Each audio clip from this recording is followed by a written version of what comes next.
A weekend so full of news. The news starts at the beginning of the show. What did you think of the trailer for Dungeons & Dragons: Honor Among Thieves? I think it looks okay. Like, I'm not entirely sure what they're trying to do with the owlbear thing. It looks all right. I got an answer if you want it. Oh, yeah. I'd love to hear an answer. What's the answer? They are trying to give you the fullest D&D experience that you can get. Oh, my gosh. Courtesy of Jonathan Goldstein and John Francis Daly, the writing team behind, I don't know, Spider-Man, right? Okay, sure. Terrible Vacation reboot. Horrible Bosses 1 and 2. Burt Wonderstone. We're in good hands here. But what they really want to do is direct. And so they are directing and writing this story or this movie. Okay. With a story credit from Chris McKay, one of the guys behind Robot Chicken. Okay. Yeah. All right. So here's what they want to do. They want to give you an action comedy in the style of Marvel in order to start a whole new thing. This is the Hasbro universe, right? So this is Paramount. Sure. So immediately you're done. Yeah, I know.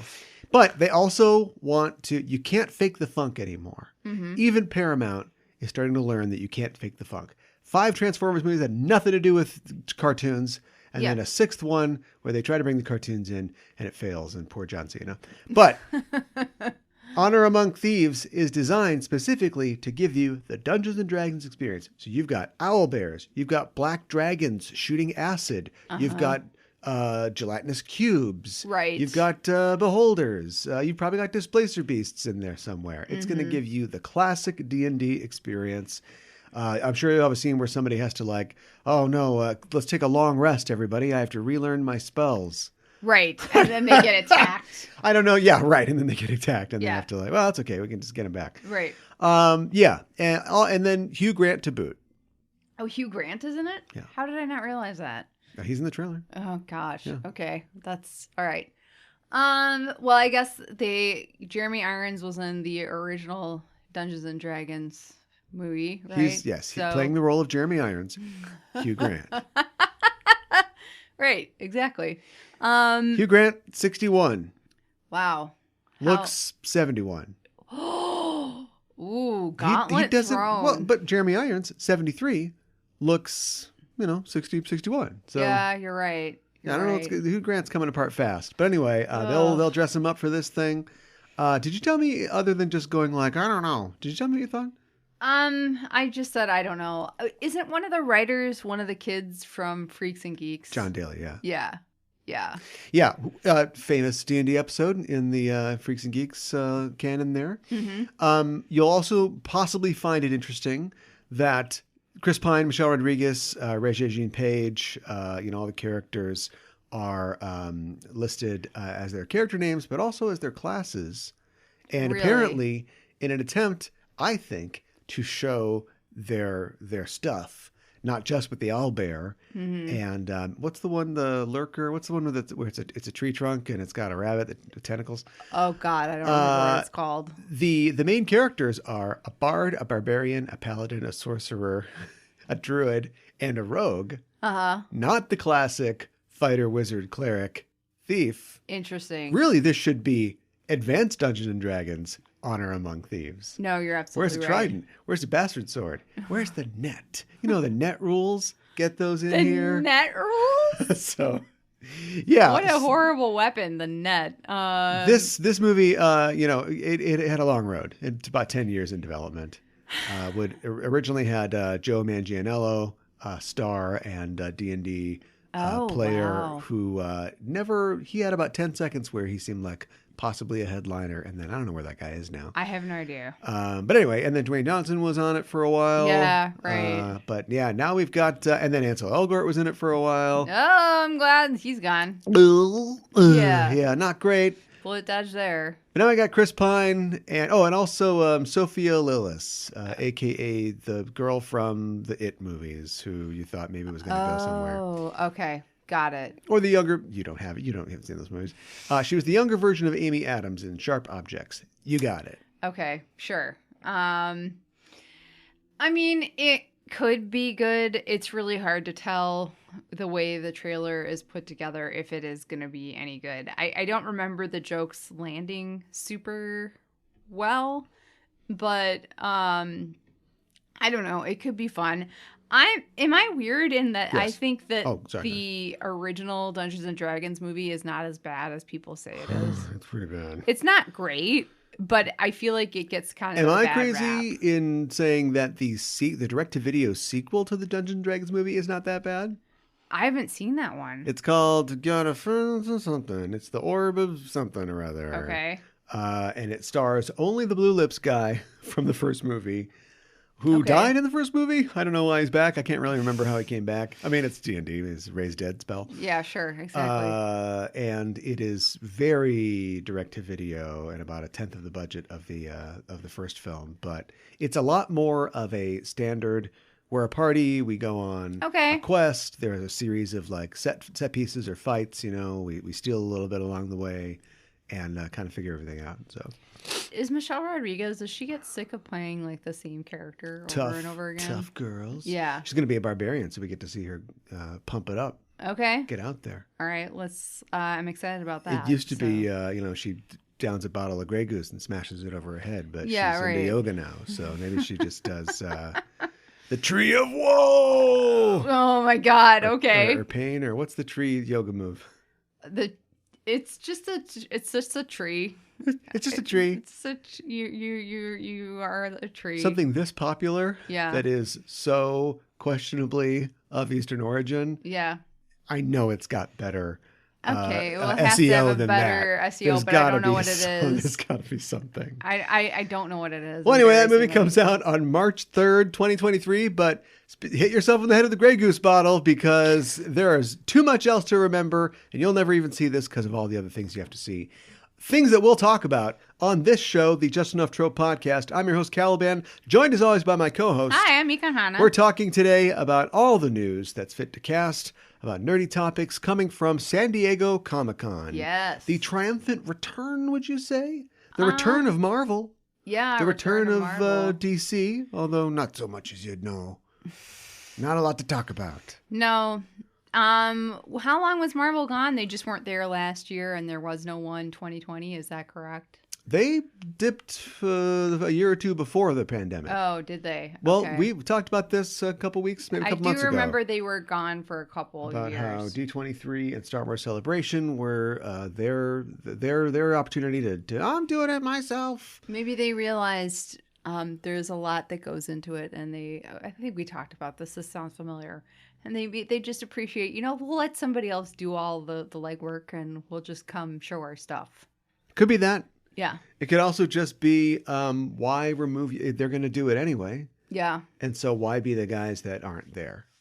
Right. It doesn't money is completely immaterial to you. Mm-hmm. The most you have to worry about is a little extra security detail in keeping people away from Letitia Wright so she doesn't get anybody sick. Oh my God. And so therefore you can't not go if DC's going to go. Mm-hmm. What if Vin Diesel announces another Valiant movie? What if he's got a Magnus Right. Robot Fighter thing? You can't let them take all the thunder. No, of course And like not. Paramount's sniffing at your tail too. Yeah. They've got a D&D movie. Yeah. They've got a million Star Trek announcements. They've got all kinds of stuff. That's right. So here we go again. Here we go. Got to saddle up and get down to San Diego. Yes. And wait in line. Yeah, for Hall H. Is it hot in there, do you think? Or do you think it's like a lot of AC? No, it's definitely hot. Mm-hmm. It's probably a nuclear power plant that powers that place. Probably. I want to bring the room down for a second. Oh boy, here we go. Just by saying that we're going to talk about a lot of stuff. Mm-hmm. And I was thinking about, I was thinking about Ant-Man and the Wasp, the movie Ant-Man and the Wasp. Yeah. And how little I remember about that. And the things that I do, I don't like. Remember when Paul Rudd Yeah. AntMan, was possessed by Michelle Pfeiffer, and then she was telling everybody how to find her, and he was pretending to be Michelle Pfeiffer. No, I forgot about that. You remember that? No, I forgot. And then it You just occurred to reminded me, you know, I've been looking at some of the new movies, and I'm like, oh, this doesn't seem that good. I think these haven't been good for a while, and we haven't really noticed. I know I haven't. You're right. I've just been going to them. Yep. I'm starting to realize, I think I was ready to predict today. I was all set to predict that movies are going to be bad for a while. We're still going to recently. Well, we're still going to talk about that. But I think they're already bad. Just like when you lose your job, that's not when the recession starts. It started before. You weren't paying attention because you had a job. Yeah. I think we are in the comic book movie recession. Yeah. And I wish they'd fire some of these people, but unfortunately, it just means that we have to go see the movies and give them money. So I'd like to announce our transition to a classic literature podcast on today's show. It is Just Enough Sharp. We'll be reading about Becky Sharp. Oh, there you go. In Thackeray's Vanity Fair, and then just spinning it off from there. Yeah, right. Okay. Sounds like a plan. Because these movies are bad, the best way to make our point is to talk about the company that we have not yet talked about, which is Sony Pictures. That's right. Classics. And their slate of superhero movies, which not a lot of news coming from SDCC about them. No. But they had 2 movies come out in the last 6 months. Yeah. That, according to Rotten Tomatoes, are some of the worst comic book movies ever. Yes. We thought we'd dodge the bullets. Instead, we leaned into them. Yeah. We're doing it. We are doing it. We're talking about Venom 2, Let There Be Carnage, and Morbius today on the show. I noticed that you allowed a significant pause. This is where the titles. You rip off the Band-Aid, right? Yep. Ready? Mm-hmm. Then pour the lemon juice on. Oh, okay. This is how I was like, if are you ripping off a Band-Aid because you're healed, right? You're fine. No, you're ripping. Are you just changing the dressing? I always thought that you. What does it mean? Because maybe it does mean that you're fine. Why taking that Band-Aid off? Yeah, right. Okay. Because I guess I thought that like you were changing and you weren't ready. Yeah, sit down. Think about this. Ready. Yeah. Well, if for some reason you should need to take the Band-Aid off, just go swim in a public pool. Done. Comes right off. But if you don't have a pool handy, you've got to rip it off. Yeah. So we're gonna rip it off.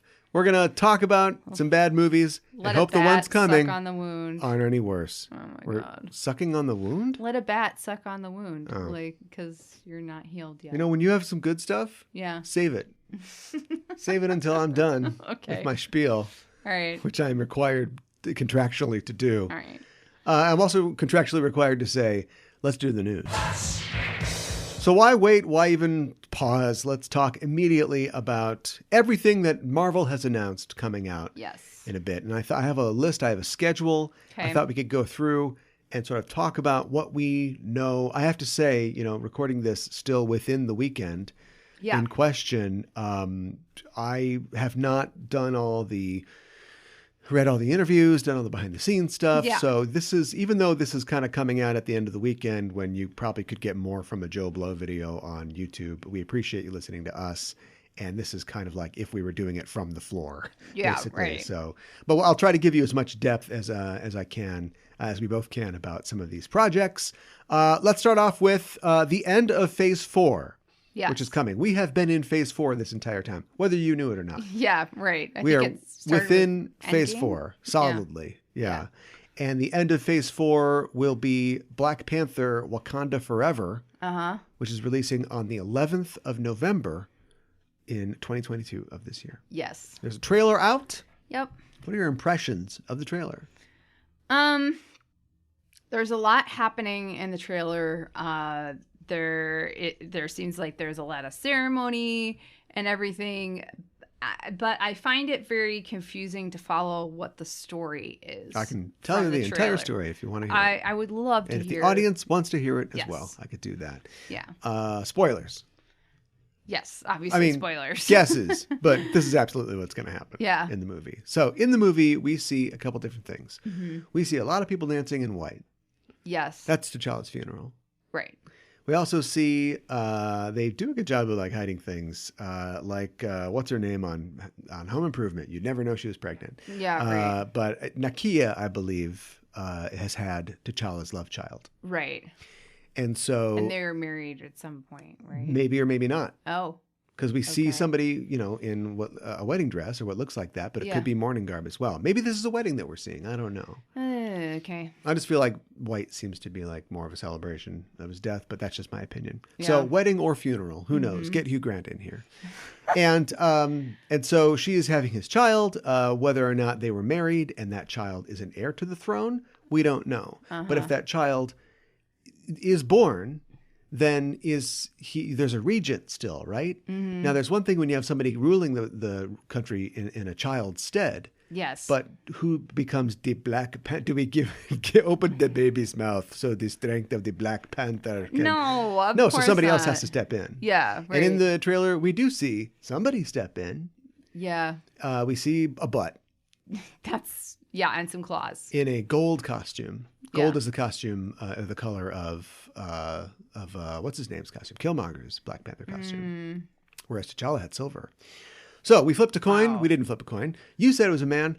I think it's a woman. Here's why. Okay. Either the suit is unflattering or the suit, they have altered the image to keep it sort of nebulous as to who it is. Okay. Indeterminate. Okay.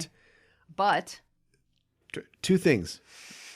Too much juice in that boot. I think it's a girl. Okay. And the calves. If it was a man, the calves would be huge. Okay. And they are not huge. Yeah, that's true. Yeah. So I think... So who do you think it is? It is Shuri. I really don't want it to be Shuri. Here's what... I don't mean to talk this whole segment. I mean, if you can say whatever you want other than, like, I don't like Shuri. More specifically, I don't like the actress that plays Shuri. Yes, exactly. Hashtag recast everybody in the movies. Right. I believe it's her. I have heard a rumor that she will, she will get the strength of the Black Panther and will, because we don't have T'Challa and they don't want to do, thank God, a Carrie Fisher thing, she will go to the ancestral plane and Eric. And what? Eric. Uh-huh. Probably not called Killmonger in Black Panther Heaven. Yeah, probably not. Will give her advice and sort of ease her transition to becoming the new Black Panther. Okay. I love all of this, except for the fact that Chadwick Boseman is dead. Yes. And that this weirdo anti-vaxxer is the new hero. Yeah. I don't like that either. But that's what I think is going to happen. Okay. It's kind of too bad they killed Killmonger and he can't really be redeemed. It's kind of too bad that one of the most promising young actors in Hollywood died of colon cancer. Yeah, they probably shouldn't have killed Eric Killmonger. Yeah. Both of those things. I mean, the cancer we can't really help. Wow, I just really feel like... Oh, we're at thoughts? Yeah. We're not even done with what's in the trailer. Well, here's just one really quick. The title is Wakanda Forever, and I feel like that was so hopeful coming out of the first movie, and then with Chadwick Boseman dying, there's this sorrowful piece to it. And I think that the movie it can't help but be somewhat melancholic. All right. Well, we're going to do all the emotional stuff first then. Yeah. I agree with you 100%. Although we'll talk in a little bit about, I think, why it's called Wakanda Forever. Okay. Here's my thing about, and this is all 97% confirmed. Nothing is confirmed. But if you go to all the think piece articles are running with this. If you go to Wikipedia, which I don't know what resources they have, but the Wikipedia story summary is what we're talking about right now. Yes. So that's why we are saying this. None of that could be true. They could have a freaking Colonel Sanders CGI robot Chadwick Boseman come out and we're just going to go for it. But I doubt it. No. We've talked about why it is possibly a thorny situation to recast this role. Yes. Although nobody even blinked to recast Terrence Howard. He didn't die. And also. Other example, and Fandral from the Thor movies. Yeah. But here's the thing. It's been 3 years. Yeah. So 4 years? God. 2018, 2019, I can't remember. Mm-hmm. it's time. We just got to recast this role, and because it's bigger than he is. Yeah. And that movie made so much money, and it was so exciting to so many people. Yes. Of all 100% nationalities. Yes. And races, but definitely people getting to see a minority figure. And when you take the movie that should star the character T'Challa, and you make it, I don't know if the funeral he dies, obviously you don't write that in. Why would you get rid of him? So when you have to write that in and make the entire thing like this sad thing, it's like it's Marvel tearing its shirt in the marketplace. Marvel, the company. Yeah. It's Marvel bemoaning and grieving the fact that they've lost this character and they have to do all this stuff. They're making themselves and the MCU and the brand bigger than this fake character who is played by an actor that was created by some Jews a while ago. Yeah. Do you know what I mean? Yeah. Like, that character is more important. I agree with you. Than all of this stuff. We could just be doing anything other than having this movie where Captain America's not even dead. He's just an old guy. Yeah. Right. And then in the show, they kind of seem to imply that he is dead, or at least the public at large thinks that he's dead. Yes. And we didn't have like a big state funeral for him. No. I hate to have to see like all these black faces be so sad about this thing when none of this is real. He could just be another hero, the same hero, and just another actor. We already mourned. I don't know what the problem is. I know. We already mourned Chadwick Boseman in real life. They're not the same thing. We're doing it they are not the same person. They are again. not the same thing at all. And it is not a disservice to him. No, we already You think honored wherever him he is on the ancestral plane, he's looking down and going, "Man, I'm so glad that they didn't recast that role." No. He'd be why did we kill this super good character that I spent so much time building? I know. I almost wish that he had. I don't think he even had a will, but I almost wish he had put in his will, please recast or something like that, even though it wouldn't have been up to him anyways. You know. No, his contract negotiation before they make the first movie, they're like, one more thing, I'd like you to never recast or immediately recast this when I die. Yeah, and they're right. like, what are you talking about? It's weird. Is something you want to tell us? Right. Nope, it's fine. So anyway, forget it. That's our personal opinion. Yeah. So here's the deal. It's Wakanda Forever because Wakanda is going to be tested. It is going to have to survive an invasion from Atlantis. Right. And at the head of that invasion, I'm laughing already, is a character named Neymar. Yeah. Played by Tenoch Huerta, who is a Mexican actor. He hasn't really. This is kind of a big, English language debut for him. But he's been in, I think he was in Narcos and some other stuff. Yeah. And so he's attacking Wakanda. I feel like this is going to be one of those things where, he's not. Both sides are not bad guys, but they find themselves fighting a civil war, if you will. Sure. And then eventually he will sort of, turn around and be a good guy. Yeah. But for now, not a good guy. An anti-hero, yeah. Leading theory in the clubhouse is that Dr. Doom is manipulating them to fight each other. Oh, really? Yes. Okay. Interesting. We see in the trailer people diving for something. That's true. I've seen theories that, there are Dr. Doom's people or the guys with the guns who show up are Dr. Doom's people. Okay. And trying to get, there's a meteorite, a vibranium meteorite or something like that on the ocean floor. And so they're trying to get it, Dr. Doom, and then that causes maybe an ecological disaster, which spurs Namor to go, what? Vibranium? Who's got that? All right, we're going to go kick those guys' asses. That's what's going on there. I see. In the 3 or 4 hours it's been since I really knew and thought about the fact that Tenoch Huerta was going to be Namor, I have grown by leaps and bounds. But initially, I was like, "That's good."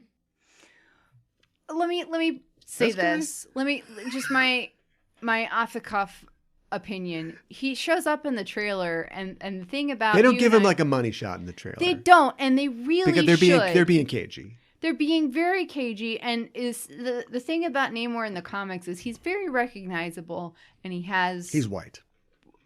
I don't care about that. Oh, okay. Well, I want to. Some people care about that, right? But we are talking about this, and unless we are clear about what we're talking about, we sound like people who are talking about I understand. Even though I do think you should be white, and I'll tell you why in a second. Okay, fine. But he has, what I was trying to say is he has presence. He has charisma. Ooh, I'll take some presence. Yeah, he shows up and you notice him. And the way that they showed him in the trailer, that doesn't happen. So that doesn't fill me with excitement over the bad guy necessarily. You know, I want to be excited about the bad guy too. Yeah, but you haven't seen him act yet. No, I haven't. Yeah, at this point we can only be mad about superficial things. I'm mad about how they showed him in the trailer. Here are some superficial things that I'm mad about. If you Google Namor, you'll only see a picture of him now. But if you Googled Namor yesterday, you would have seen a million pictures of a cut dude with a swimmer's bod. Yes. And a Spock haircut. Yeah. And we're not doing that. No. Now, the upside of that is I really do like what they've done. And this number 7 is really going to piss the racists off. They are clearly doing this specifically to inject diversity into the MCU. Absolutely. Which I'm not against that. No. And I love what they've done here because we don't know anything about Namor. He comes from Atlantis. Where is Atlantis? Ask Plato. He doesn't know. A guy told him about it, but it's in the Atlantic. Yeah. They've clearly drawn on the actor's heritage here for his design because he's got the weapons and the jewelry and like the armor of like a Mesoamerican past, you know, like he looks like if the Aztecs had like a dude in Speedos as a god, feathers and like they're going for that. Sure. And it's like, oh, that's actually kind of cool. And that works. And it isn't just a guy in swim trunks with wings on his feet. Mm-hmm. I think the wings are going to be fake. I think they're part of his boots. It's like, give him real wings. What's wrong with you? And so that's all well and good. My only problem with that is he's a white guy who comes from an undersea, kingdom that we assume has white columns, and he yells Imperious Rex at everybody. He is supposed to be a commentary on white dominion. Do you know what I mean? Mm-hmm. He's supposed to be like a white, Roman, Italian, kind of thing. And like, that's not super important to the character. I mean, it certainly has been explored a little bit. He rules the ocean, or maybe not. It depends on what storyline it is. But he knows he wants to rule Earth. Sure. And he knows that he wants Sue Storm to be his wife. It's not weird at all. Well, right, it's not. But that's him. Like he is an anti-hero. He is somebody who has a lot of undesirable qualities. Yes. Now we've got this Latin guy who wants Reed Richards' wife to be We don't know that. Yeah, but I mean, if they're going to follow the storylines, they're not, is anybody driving this bus? Think ahead. I don't know. I look to the front and the wheel empty. Yeah. And we'll get into why there is no driver on this bus later. Okay. So we're losing that thing that doesn't really matter. We're gaining something that's kind of cool, but he is the bad guy. Yes. And right. God knows that there are no Hispanic characters in the Marvel Universe for them to make. So you might as well make some. But why not make a good guy Latinx? Why make the bad guy Latinx? There's America, who we just added. Yeah, was such a great character. I know. Plus, if you're from another universe, are you even Latinx? There is no Latin there. She's afraid of bees. Yeah, we know that. So anything else? I think that covered everything. I also read that, so what is he? He's a mutant. And we're taking way too much time on this. We're not even to where there possibly might be mutants yet. So no. Is he going to be a mutant? I've heard maybe not. Maybe he will take his power from some kind of sea god in the same way that the Black Panther takes its power from Bast. Sure. So sure, I could see that. I can't. He should be a mutant, and let's stop dragging our feet on this. Yeah, I don't see why we're dragging our feet on this either, honestly, at this point. But well, good point. Let's fast forward to Ant-Man and the Wasp, Quantumania, 2/17/23. That's a lot in that title. So that's coming up soon. There's a couple other things coming up soon that had trailers or footage shown at the show that has not released on the internet yet. Yeah. So all we can go by is what people have said in their recaps of the panels. And that's leaked footage. Yeah, Quantum and the Wasp is one of those. Yes. Quantum and the Wasp? Ant-Man and the Wasp. You got it. Whatever quantum thing is I'll take called. over because Yes. we're running out of time. So we don't know, but you got to look out for the little guy. Scott Lang has written a book about his experiences. Okay. Cassie goes to jail. What? Yes. I'm sorry. Cassie goes to jail and then maybe gets kidnapped because That sounds like in the footage that I that's so out saw of place. from somebody's armpit, there's Yeah. a lot of screaming, the name Cassie, and then people flying into a portal. Uh-huh. They go into the quantum realm, and we see, in order, Bill Murray, MODOK, Okay. and Kang the Conqueror. Okay. What is Bill Murray doing there? Great question.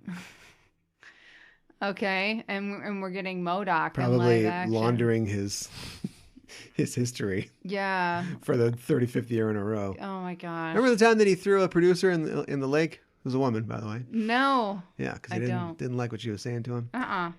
Okay. Effectively laundered. Yeah. All right. So this is actually swapping dates with the Marvels, which is coming later. They want to put this one out first. Okay. Let's see. MODOK. MODOK. Oh, and then MODOK. Bill Murray, older. I'm thinking, what classic Avengers villain and or ally could he be? Because we've got MODOK and Kang in this. We're just laying the Avengers groundwork here. Yeah, Who knew that was right. going to... I mean, it makes sense that it's in AntMan, I guess. But remember how we talked about how they took all the hot stuff from the 2000s for their first round of movies and stuff like that? Yeah. And Phases, we were like, whatever you call them. And now it's like, start digging backwards. Oh, we hit the 80s. Captain America and the Serpent Society? Oh, my God. What? I know. Kang? Yeah. This guy's a purple-headed invader? Is this Stan Lee's idea of a joke? Yeah, right. Exactly. Yeah. I can't wait till the Swordsman. Oh, no, we already had the Swordsman. He was in Hawkeye. That's right. Oh my gosh. Okay. That's right. I forgot about that. There's so much in this. I don't know who Bill Murray could be. You're better at that sort of thing than I am, but Yeah, I don't feel like doing it, though. okay. I'm not very excited about this. I'm going to be perfectly honest. I didn't like Ant-Man and the Wasp that much, and I haven't spent a lot of time thinking about it since I saw it once in the theater.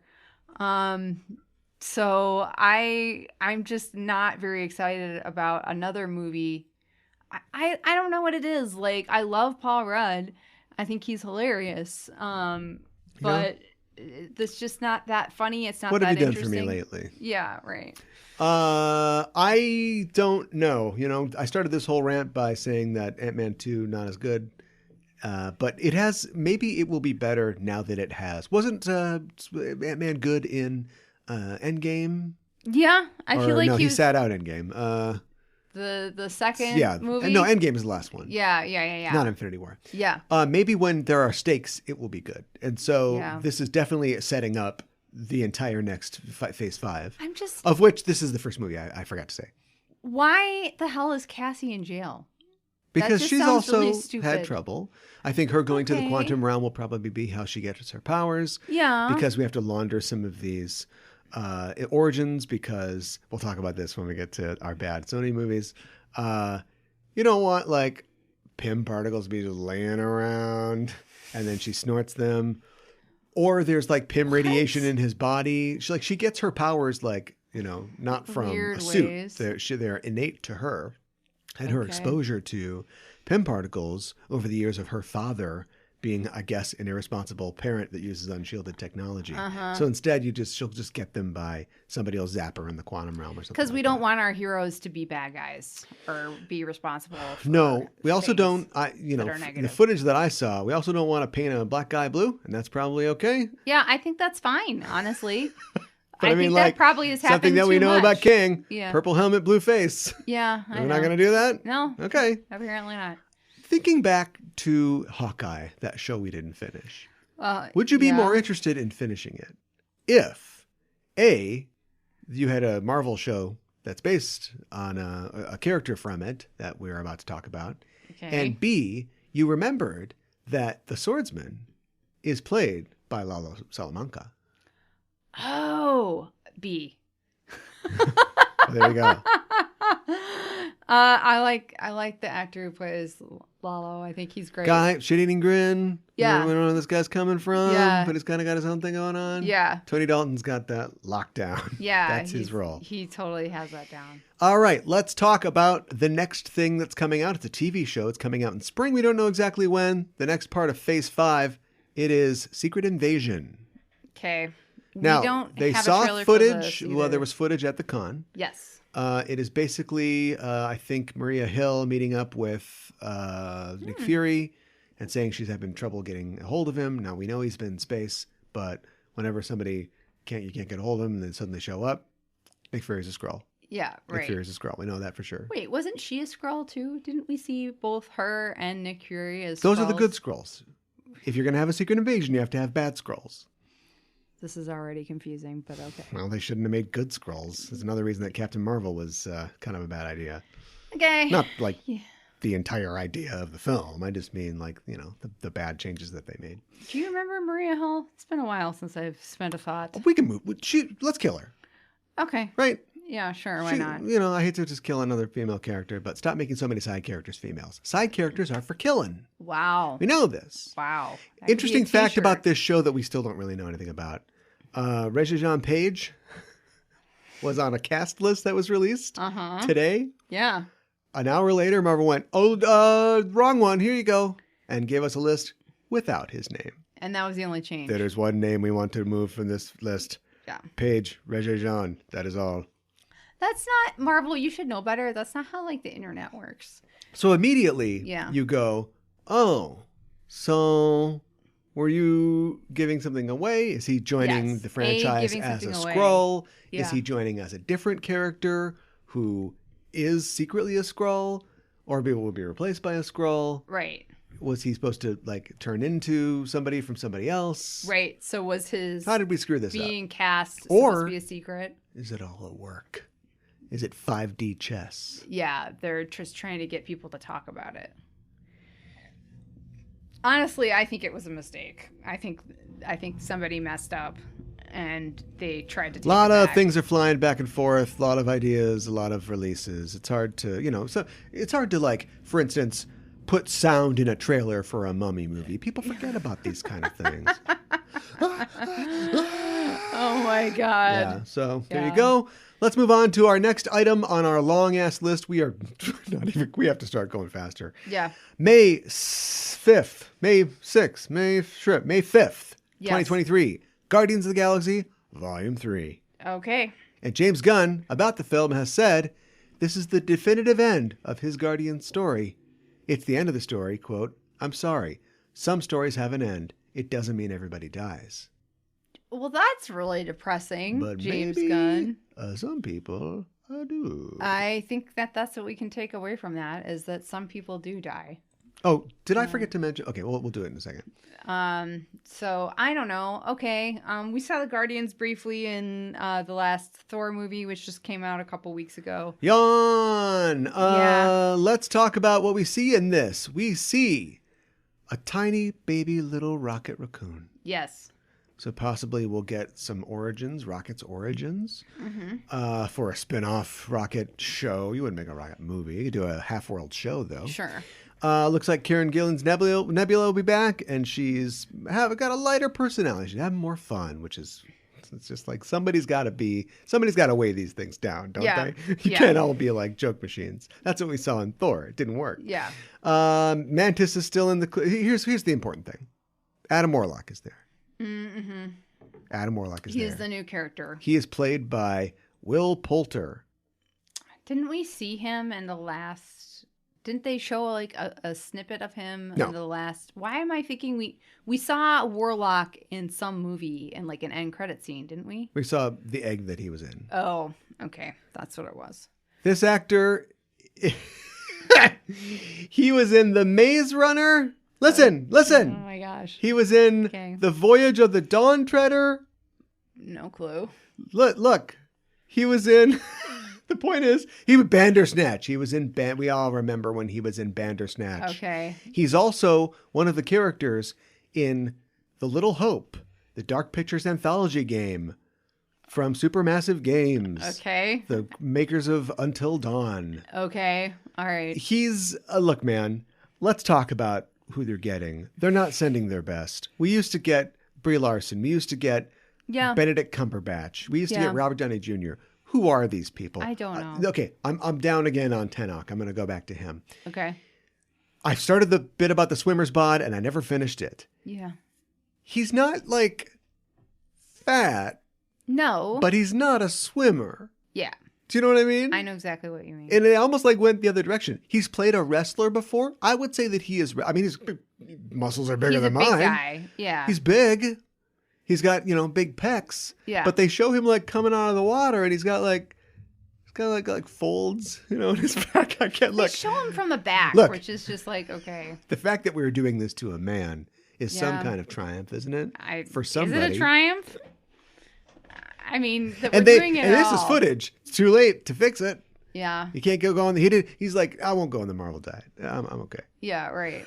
Oh my gosh. I don't know. Anyway, so I don't know. This kid has just never distinguished himself. So God knows if Adam Warlock will be important at all. What are your thoughts? End of the road? I'm not as excited about the Guardians anymore, so I'm kind of, I guess I don't want your general opinions and feelings. I want you to tell me if you think what's going to happen to the Guardians after Volume 3. First of all, stop calling them volumes. Nobody cares. I think that some of them are going to die, and maybe it'll be enough that it, breaks up the group. The wheeliest of butterflies. Why kill any of them except Star-Lord? You should definitely kill Star-Lord. Yeah, well... I mean, I don't know that you should kill them, but they're out there doing crazy kind of violent stuff. So if anybody's gonna die, I feel like some of the Guardians. Yondu should die. Oh wait, it happened. It already happened. Yeah. Why kill any of them? I don't. Honestly, I don't. I would be surprised if the Guardians got another feature. Mm-hmm. Yeah. Because we're going to talk about, if we ever get there, this is planned out for the next couple of years and nothing's on the schedule. Yeah. I think that he has been the driving force behind them creatively. Yes. We'll talk about I Am Groot. Yeah. But I don't think anybody else wants the job of writing for them. And I'm not sure anybody really knows. Because think about it. When he was disgraced over his tweets. Yeah. That ruined we are in the universe where that ruined everything. Yes. And so we're here now living in this universe. Yes. So I think it'll be a long time before anybody comes up with anything to do. It also depends on how broken he leaves all the toys. That's very true. But I think that they had their moment, and I think that moment has ended. Mm-hmm. And I think those characters can definitely be disseminated to other projects. Oh, absolutely. But whether there will be a volume 4 or whatever the equivalent is, I think it's going to be a while. Yeah. The biggest thing we're going to get is I Am Groot, which I didn't mention is coming out August 10th, 2022. Okay. All right. A series of animated shorts starring Vin Diesel. Yes. As Groot. I think they look really cute. I mean, they're clearly designed for kids and also be adults who love baby fart Groot. jokes. Baby Groot. And fart jokes. But for merchandising purposes, I mean, I don't know. Look, people love Baby Groot. They probably love Baby Groot more than Teenage Groot, even though Teenage Groot is kind of funny. So this doesn't surprise me at all that they're doing this. It kind of surprises me that they waited so long. They probably should have done this sooner. Do you want to know what I think? What? This for me is the Star Trekification of Marvel. Okay. Which has already kind of gone through its own process of Star Trekification. What do I mean by that? Here's what I mean by that. You get a producer. Mm-hmm. So Star Trek has in its past featured some of the all-time greatest TV producers. Yeah. Would I put Rick Berman on that list? I don't know. He kept the thing going for 20 years. Yeah. But definitely your producer / head writers. Mm-hmm. So your Michael Pillars, your Ira Stephen Bears, your Harv Bennett's, mm-hmm. Your Maury Hurleys, if you will. Give him that. Now we've got Alex Kurtzman and all the little people that went to school with his kids, or however he picks people, the children of very famous directors or whatever mm-hmm. it is. And they don't know what they're doing, and they hire people that don't know what they're doing, and every coffee boy gets a guaranteed script next season. Yep. And so on and so forth. And it's just like poop that gives birth to more poop. Yep. Well, the guy who was writing these is Ryan Little. He started as a production assistant on Agent Carter, Daredevil, and Jessica Jones. Then he was an assistant to an executive producer on Iron Fist. He was a writer's assistant on Inhumans and the script coordinator on Runaways and What If. Okay. I admire his tenacity. He literally clawed his way up. Now, his dad's name might be Rich. Yeah.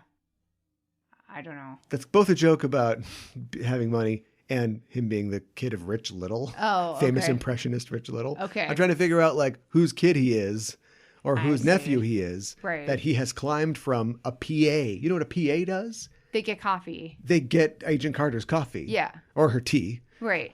And now he's, there's only a bunch of shorts, but I'm like, why him? Yeah. I don't like Robot Chicken, but why not the guy from Robot Chicken? Sure. You know? Right. Let's say this is where Seth MacFarlane has a big boner for Marvel projects, and you let him, produce 5 shorts, animated shorts for a character. Sure. Why this guy? I have no idea why. I don't know either. And I'm sure that they will acquit themselves very well, and we'll be very excited about them. Let's blow through Echo since we don't really know anything about it. It will star that character Echo that debuted in Hawkeye. It's summer 2023. Okay. That moves us to summer 2023, Loki Season 2. What's coming out of Loki Season 2? I'm excited. Is the thunder gone now that they've sort of passed the Kang torch somewhere else, or we will continue to see more multiversal hijinks? I think we'll continue to see more multiversal hijinks. I think maybe Kang will be in the first episode of it. I think it's possible. Why'd you kill me, jerks? Anyway. Yeah, I suppose they kind of did, didn't they? They absolutely did. So maybe not. It's hard to know exactly what we will see. I'm still excited about it, even though I'm kind of done with the whole. I'm a little multiversed out, to be perfectly honest. That is not going to stop anytime soon. No, I know it's not, and but I really enjoyed Loki, and I would rewatch the 6 episodes to get ready for this. Yeah. We're doing a really bad job at this. I forgot that Riri Williams, aka Ironheart, will be introduced. Oh, right. We saw her in the Black Panther Wakanda Forever trailer. We are the worst people who could possibly do this. Oh my gosh, stop. Just above moviebutthole.com. Oh, stop it. Coming out July 28th, 2023, The Marvels. Can you tell me about this? I don't know anything about it. Oh, I was going to say I don't know anything about this. It is obviously Captain Marvel 2. Oh, right. Okay. It will feature Carol Danvers, Captain Marvel. Mm-hmm. Who else? Teyonah Parris, plays Monica Rambeau. Yep. It will apparently have daughter, right? Well, we don't know that. Yeah, the daughter of the other Rambeau. Yeah. Whose name I can't remember. And there's too many names in front of my face right now that you keep interrupting me, and I won't be able to get out. Iman Vellani, who plays Kamala Khan. Uh-huh. Miss Marvel will be there. Yes. And Nick Fury will apparently be in it as well. Okay. And Park Seo-joon from Parasite. Oh. Playing an unknown role. Okay. Interesting. Unlike, this is according to Mary Sue, and they know. Unlike that uncooked girl power moment in Avengers Endgame, The Marvels feels very exciting because each leading lady has some character development in the Marvel Cinematic Universe already. Oh, I mean, more so than that one moment? Sure, I will give you that. Pepper Potts not have any development? Does Valkyrie not have any development? Does Okoye not have any development? Does Mantis... Move on to the next one. Does Nebula? No, I don't know who's in that moment. Yeah. Does the Wasp not have any development? Yeah, sure. Maria Rambeau. Yes. Gosh, this really seems like a fix-up, doesn't it? Fix-up? Yeah, a fix-up novel is like where you take a bunch of different short stories. And let's say they all have a dog in them, and then you say you write an envelope story where some advanced dog aliens, are looking through their past with the temporoscope, and they're like, oh, remember when we were inferior to our humans. Maybe you'd pick something like subject matter or themes instead of like specifically there's a dog. I've made the worst fix-up novel ever. I understand. This God bless the Mary Sue, but this writer is just like, let's write the opposite of what the truth is. Doesn't this just seem like Girl Moment the movie?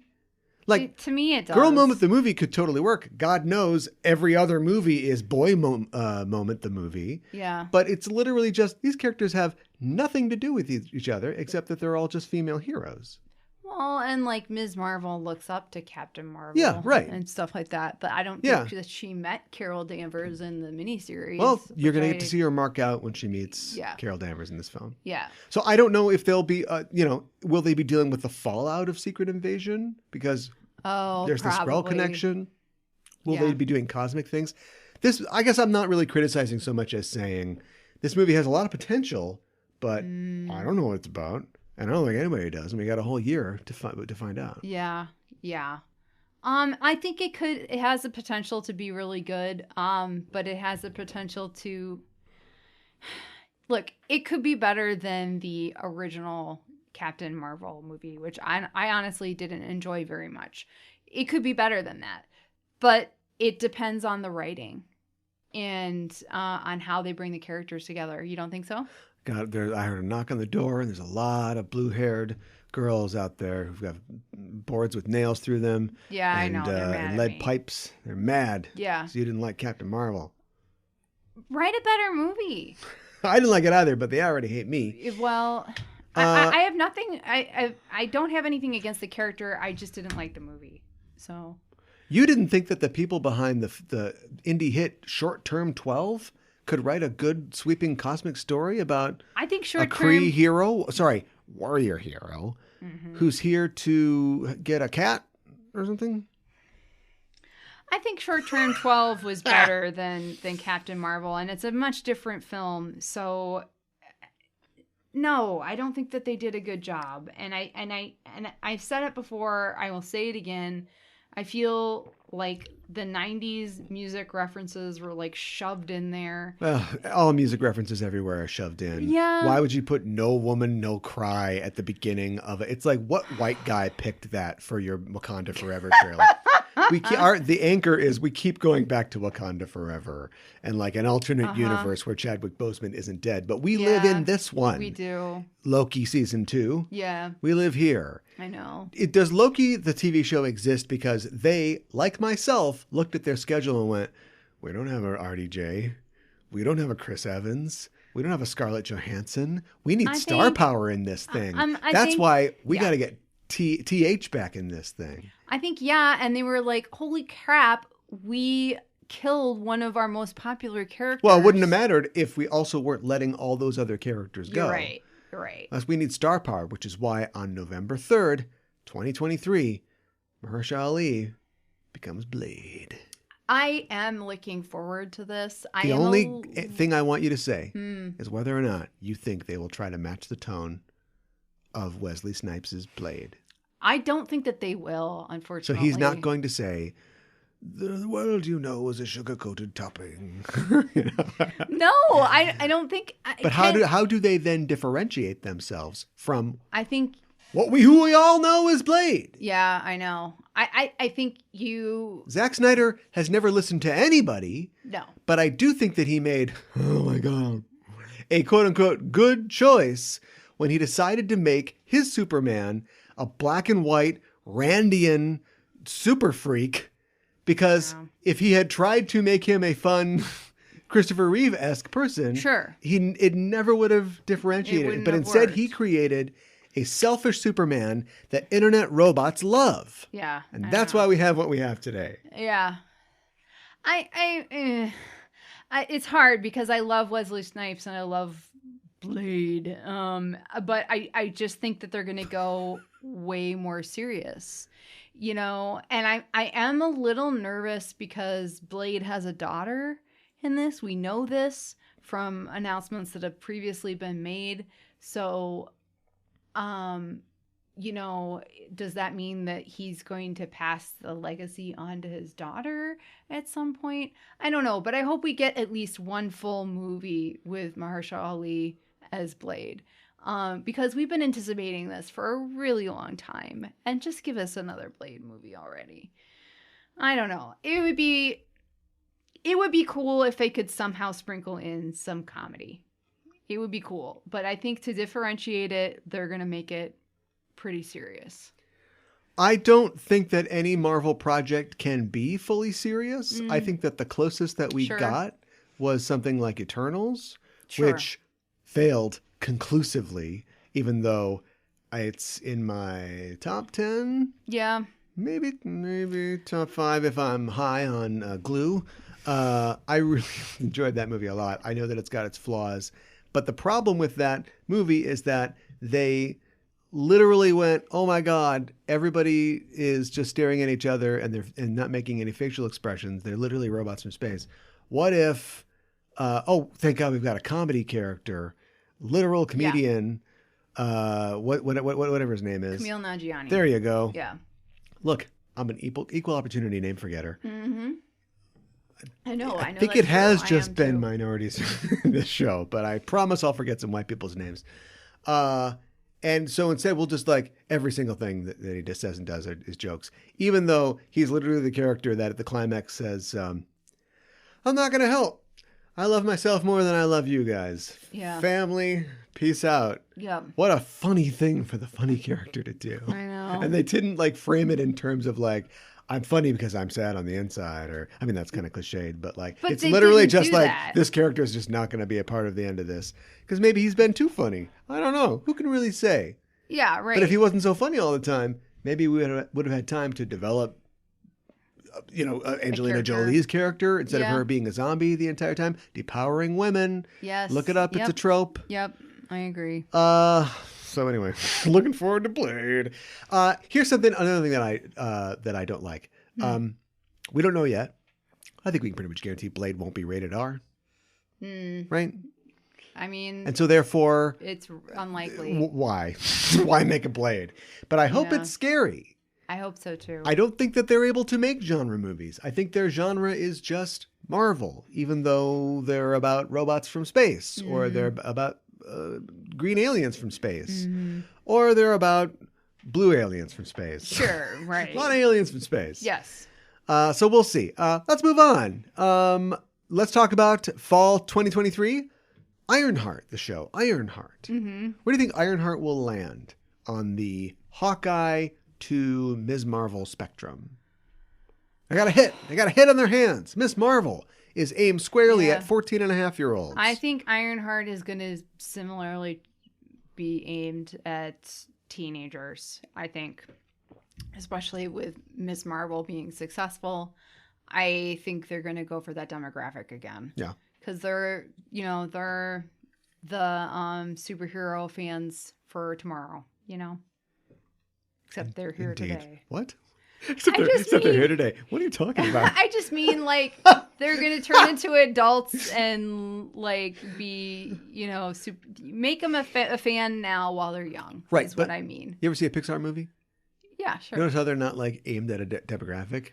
No, they are brightly colored and they're literally about toys. Yeah. Toys with adult existential dread. Yes. They are for everyone. Yes. I didn't like Ms. Marvel because it clearly wasn't for me.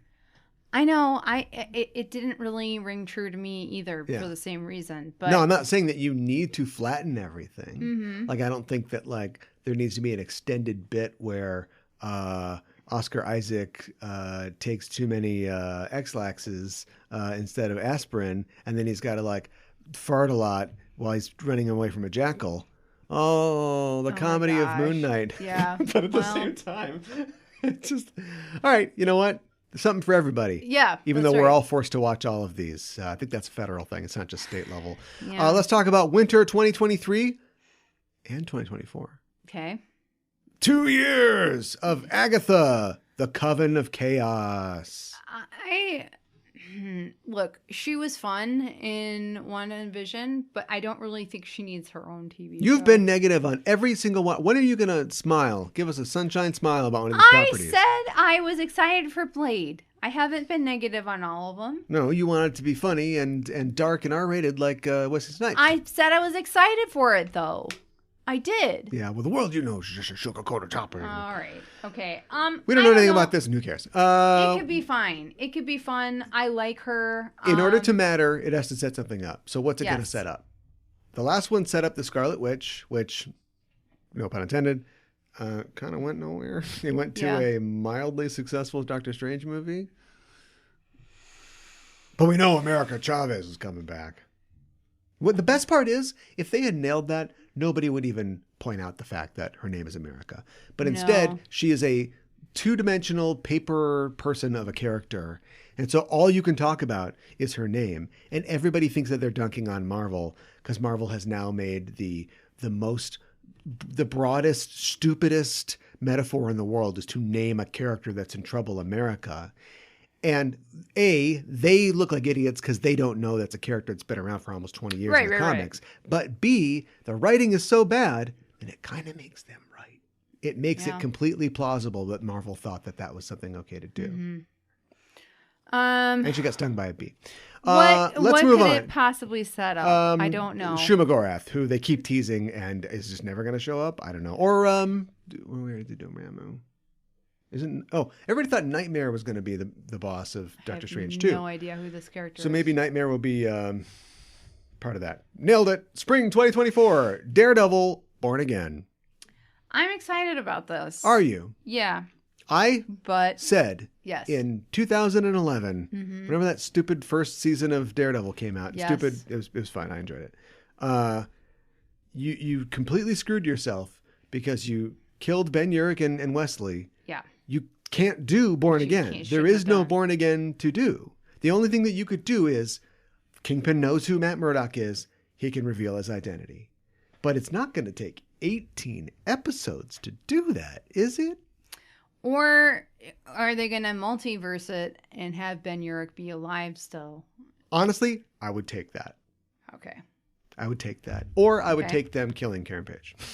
we just fuse Guardian Devil, the Kevin Smith story, with Born Again. Mm-hmm. And Bullseye just gets a hole in one. And why do you want them to kill Karen Page? I want the audience to know.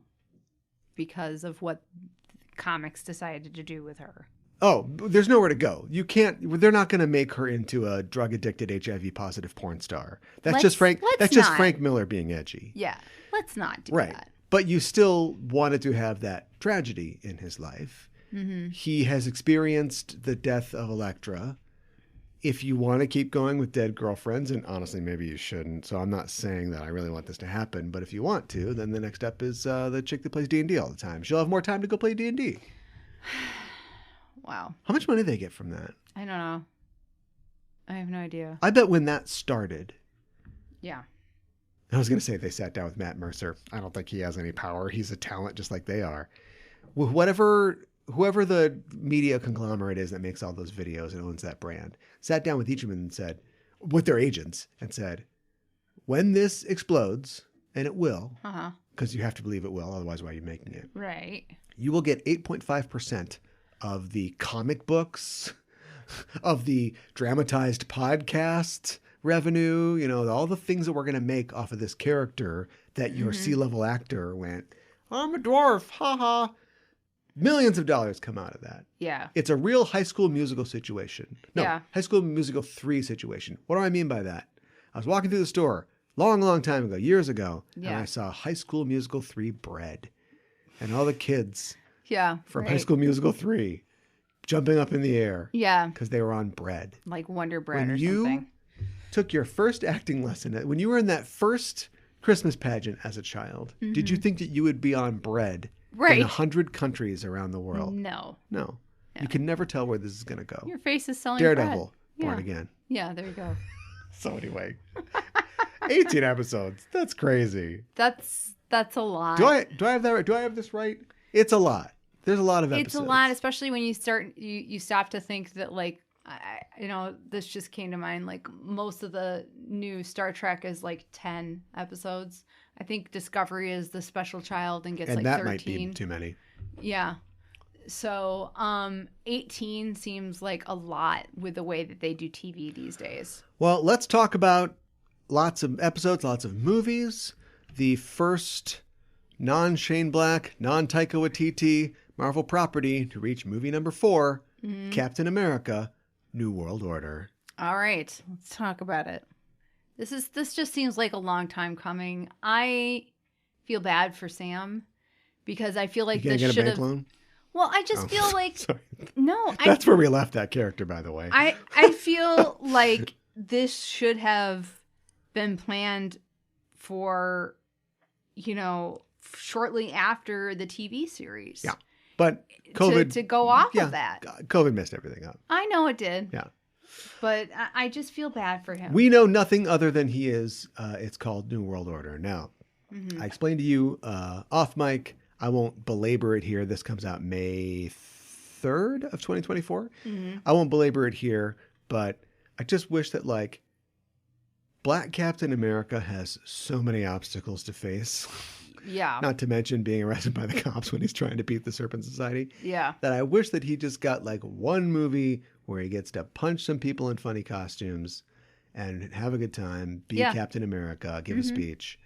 And then we can get into all the real murky stuff. And of course, the fact is, we kind of tried to speed run it, didn't we? A little bit. Was this on this show that I talked about how movies are TV and TV is movies now? Where was that? I can't remember if that was on a show or if that was just you off air. But movies and TV are getting mixed up. TV wants to be a 10-hour movie. Movies want to shunt all their stuff into TV. Movies are also like TV shows because they are 25 episodes long. Yep. Anyway, the point is that Captain America dealing with racism over being Captain America, not being listened to by the international community the way that Steve Rogers was. Yes. Having to face those challenges, trying to get a bank loan.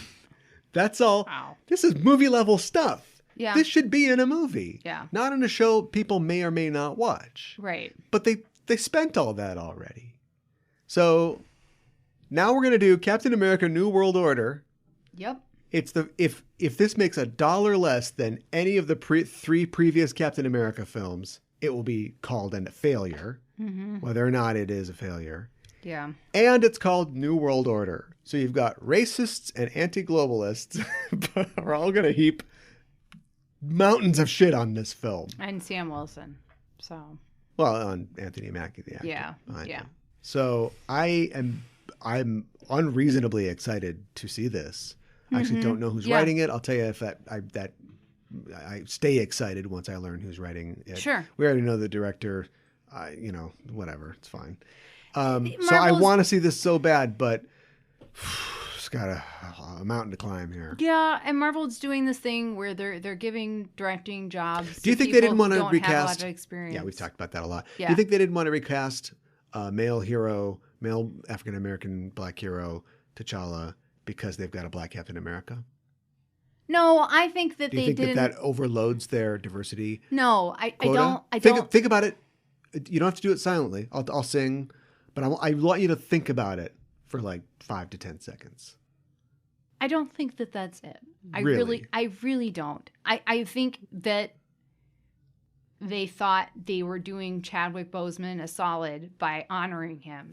I wish he'd made that will, like you said. Well, that's kind of what I mean. I think that they feel like they're honoring him by not recasting it, and the fact that we keep talking about it is not a great sign. I think it's such a we're at an hour 12. I know. It's a misconception, though, because it's such an important character, like you were saying. That's all I'm going to say. Right. But I'm just saying, if they didn't know it was going to line up like this. And they also didn't know the guy was going to die. And here we are within the space of, it's 18 months. No, it's a little more than that. Well, it's about 18 months. You've got Black Hero 1 and male Black Hero 2. Do you think they're need some more ladies? Also don't want to double down on a black male. Oh, well, maybe they wanted to space the releases out. Not the releases.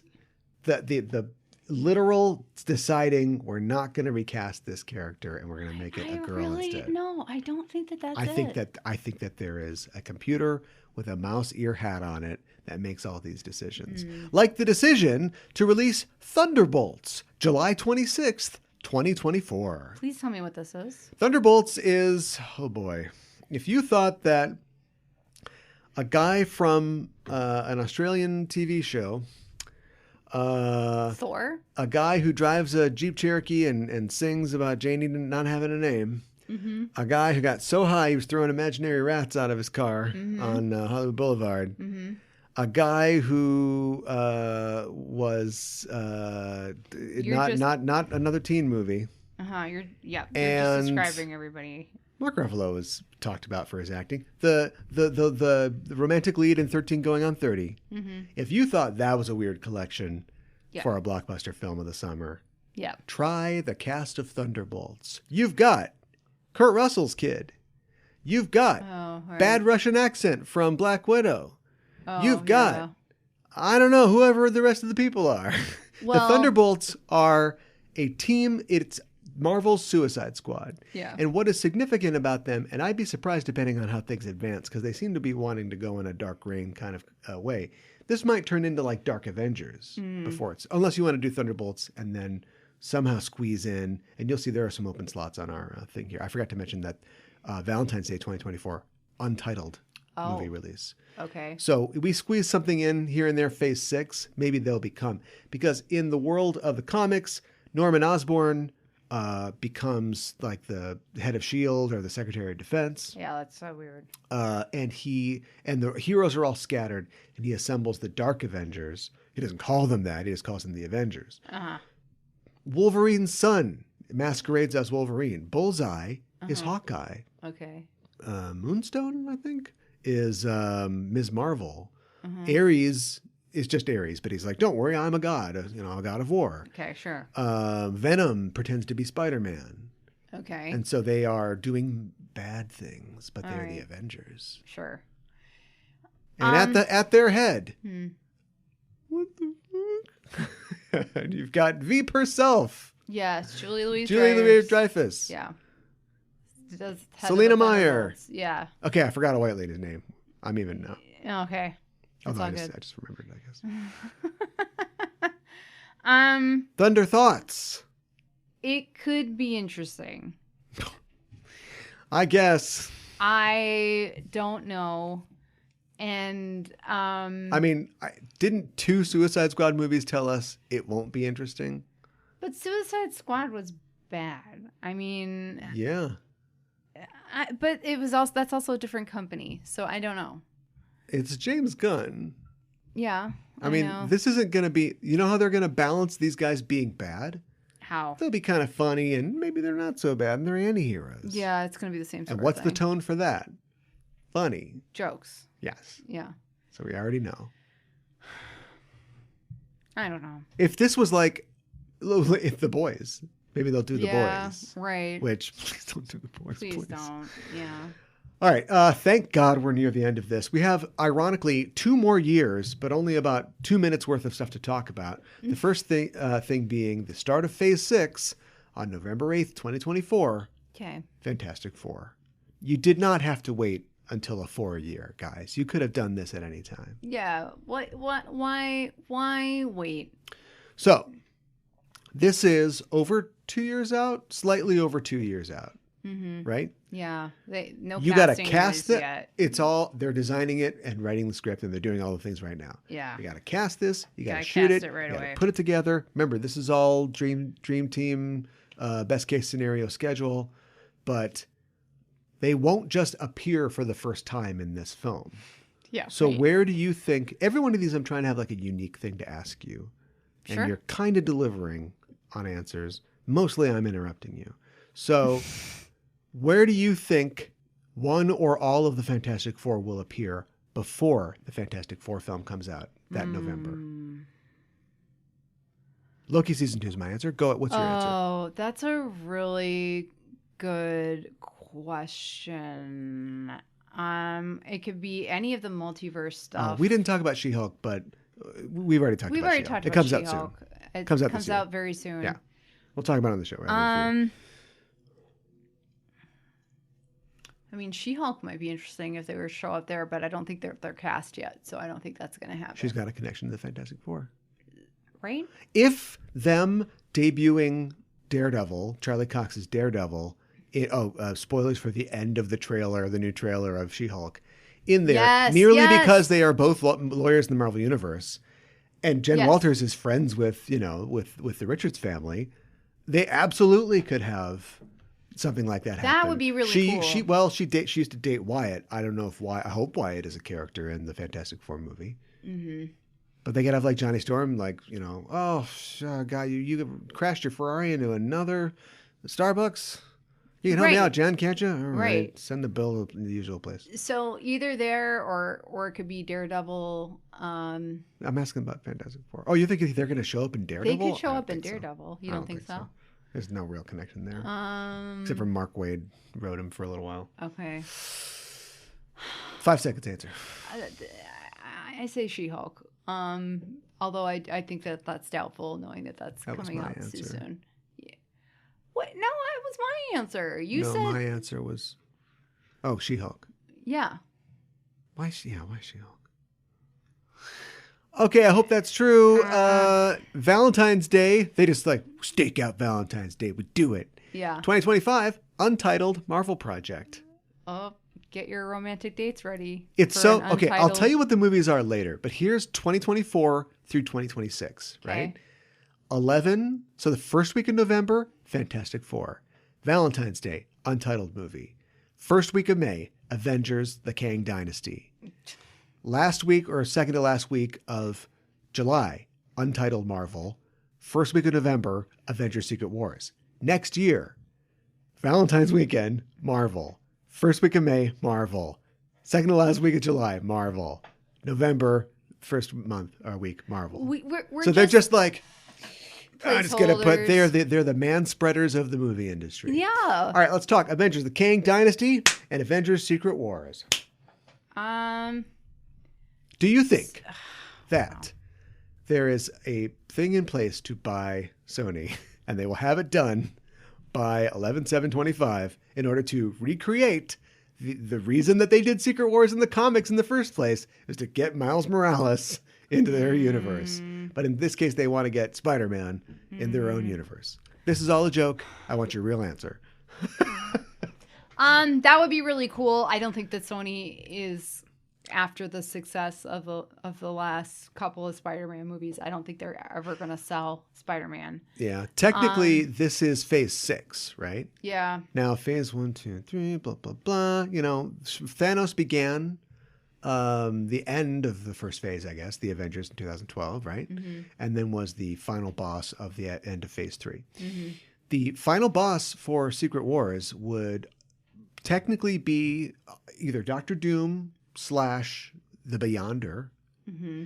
And it would also feature a panoply of multiverses, a world made from multiverses. Oh, gosh. So is this the culmination of the end of the their multiverse fascination with multiverses? Let's hope so. Yeah, well, it's 2025. I know, we're a couple years out already. Yeah. So let's hope so. So without knowing anything about these things, and Secret Wars being so just esoteric as an idea at this point, tell me what you think about Kang as a villain.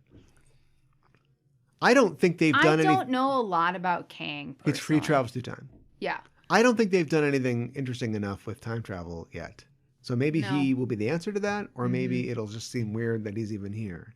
I know that literally Endgame has time travel. If you'd planned ahead, the Endgame end scene would be a purple-headed guy going, now who's doing what now? Mm-hmm. Right? Sure. Going like, what's up? Right.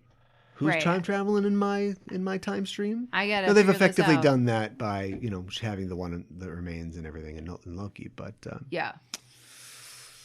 I mean, we know he's aware of them. I feel like starting to die out. What do you got? I hope they do something interesting with him. I don't really know. Yes, you in the front. Oh, I'm just putting my arm up to generate energy. But if you're calling on me, I'm ready to move on. You. Yeah, I'm calling on you. All right, let's move on. Oh.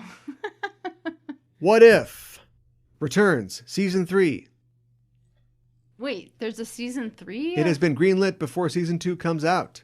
That's how you know it's good. That's how you know it's good. Okay. Well, I guess people have been buzzing about it, and it has generated some thoughts about other things that are happening in the universe. So yeah. Here's what this looks like. We've heard previously about Spider-Man Freshman Year, the animated series. Yeah. That is going to follow the early days of Peter Parker becoming Spider-Man. Yes. So he is going to. This is completely made up. It looked sort of like 60s-esque. We thought that it was maybe going to be like an ode to Ditko or whatever. Yeah. Only in the existence of it, period. It's not going to. Here's what it's going to be. He's going to be classmates with. I'll try to keep the hate out of my voice. Okay. He'll be classmates with Nico Minoru, the magic casting character from the Runaways team. Also classmates with Amadeus Cho, the kid character from the Hulk. Oh my gosh. And a Wakandan student. Doesn't need a name. Who cares, right? Wow. Why does it make it Riri Williams? You're clearly collecting really. all that. You're doing Avengers Academy, that iPhone game. It's just a Spider-Man show. Yeah, right. I hate it. What else? Trailer for What If says that Captain Carter comes back, not cut in half. Is going to go around, do stuff. Shang-Chi's going to be there. Blah, blah, blah. I thought there was more information. I think the X-Men might be in one of these What Ifs. Okay, that'd be great. That's what I heard, the secret that I heard. That's good. And there's going to be a Marvel Zombies show. A whole show for Marvel Check it out. Zombies. It's rated R. Marvel Zombies, rated R. What are they going to do that's going to be rated? Are they just going to make it gross? Like, what? I know. Is it animated? Yes. Why have it rated R? You just have it be PG-13 and more people can see it. Look at the front of the bus. Do you see Nobody's anybody up there? driving. That's a big wheel. Yeah. Nobody that's behind stupid. it. That's a stupid. Lord of the Rings trailer. What do you think? I am looking forward to this. This is one of the things that I'm looking forward to the most this fall. I wish I'd read the Silmarillion in my free time that I haven't. It's not that long. Okay, well maybe I need to read it. But I'm really looking forward to this. I think that you can kind of tell that it's TV. Look, it's TV, but it still looks, I think, pretty great. And I think it is going to be pretty epic. So I'm looking forward to it. How about you? I forgot what we were talking about. Lord of the Rings show. I think that this looks not great. Not great? I know they spent like $1 billion on this. They did. But like, there are a couple really questionable choices. Now you have to remember, we have filtered, from a televisual sense, we have filtered the entirety of this universe through the minds of Philippa Bowen's Fran Walsh and Peter Jackson, right? Yeah. And this show wants to do that too, but it doesn't have those people. No, it doesn't. And in a lot of cases, there are certain intellectual properties that are owned by New Line Cinema and Wingnut Films that they can't use.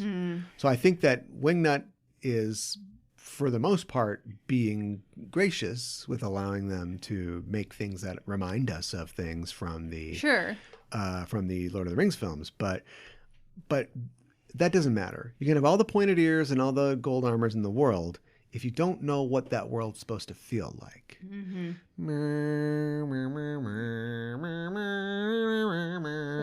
are you singing? You're right. If you don't know what it is, then I'm doing a bad job. No, stop. To be honest, I haven't watched those movies in years.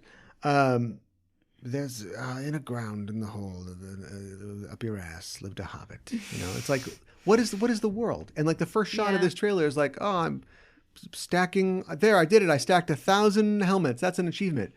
Why are you doing that? What's the point? I know what you're saying. Visually, it's something, but what? What is any of this supposed to be? But why is any of this happening? Right. And it's such lightning in a bottle, even for the Jackson team, because they did The Hobbit too, and that sucked.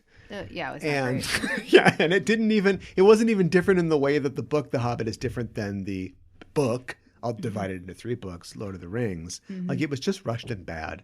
And if you get Peter Jackson drunk enough, he'll tell you, or whatever he does now, because he's really thin.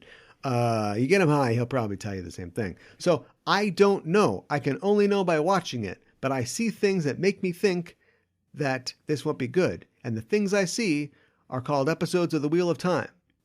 I know it's not the same creative thing, but the same people in suits, in desks, in Amazon buildings are the people telling these people what to do. Yeah, and they're going to go, no, more knife fights. more explosions, more this and that. The one thing I did like that's really like something different that we haven't seen before is we have seen Anatar, you know, the Lord of Gifts. And I like how he looks, and I think they're getting that character right. That's an important character. Okay. And since you haven't read the Silmarillion, No. Can't tell you anything else. No. All right. So we'll see. No time to talk about that. We got to move on. We got to move on to something else. Yes. And that something else is Gremlin Secrets of the Mogwai. It's not. I was just kidding. It's not. It's not. You wanted to watch Interview with a Vampire. I did. So I'm going to make you talk about it. Yeah. So it stars Grey Worm from Game of Thrones. And Eric Bogosian. Yeah. Who specifically is a podcaster. Yes. So he went from talk radio to podcast radio. Yeah, that's kind of funny, actually. This looks like TV. Here a couple different things. Okay. The first Interview with a Vampire movie, Brad Pitt, Tom Cruise, Kirsten Dunst. I feel like everybody has Christian Slater. Has wonderful things to say about it. And it's such a great movie, classic, blah, blah, blah. I don't think it's that great of a film. Nobody says that. Okay. Who says that? I feel like people say that. Your goth friends? No, I don't know. I just feel like it has. Shut up. I feel. Shush. I feel like it has a reputation for being a classic. I disagree. Okay. I think that Neil Jordan gave it a lot of cachet, but I don't think anybody thinks it's like a really good movie. Okay. I don't think it.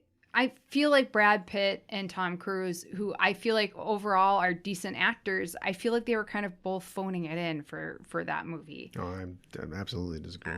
You disagree? Tom Cruise has never phoned it in once in his life. Okay, fine. Tom Cruise hasn't, but Brad Pitt, not super. Anyways. Get there.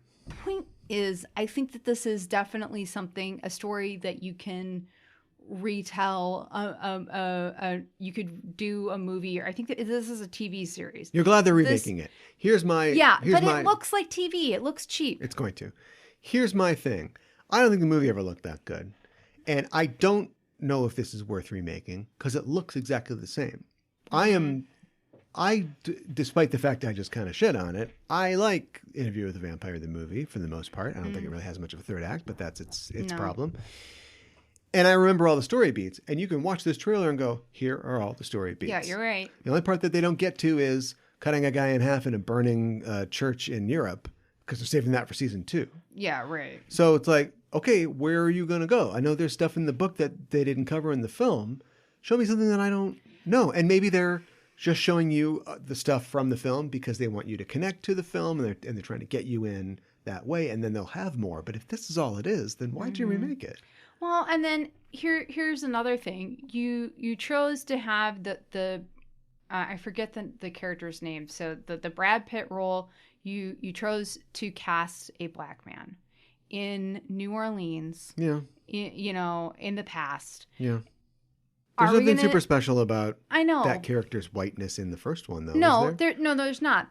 But my question is, like, in fact, when he goes to Europe, maybe they'll be like, "Oh, this guy's a black guy." You think that they'll? Because I'm just wondering. Because I was always like, why did the European vampires hate? Yeah, I know. Long-haired, good-looking white guys so much. I know they hated the American vampires. But is there going to be an element of racism, of slavery? Are we going to talk about that? Yes, they will apply critical race theory to Interview with a Vampire, and as they absolutely should. Sorry, the vampire. Yeah. As they absolutely should. Yeah. So look, I don't think it's a bad idea to remake it. I haven't seen that it's any different. Yeah, I understand. Did they show a little girl? Yes. Okay. Little black girl. I don't remember. Okay. Yeah. All right. Well. Yep. Yeah. So it looks like they're doing the first half of the movie then. Okay. Well, we'll see how that turns out. Yes. Finally, we're here. Finally, time to put this to bed with the Sandman. Uh-oh.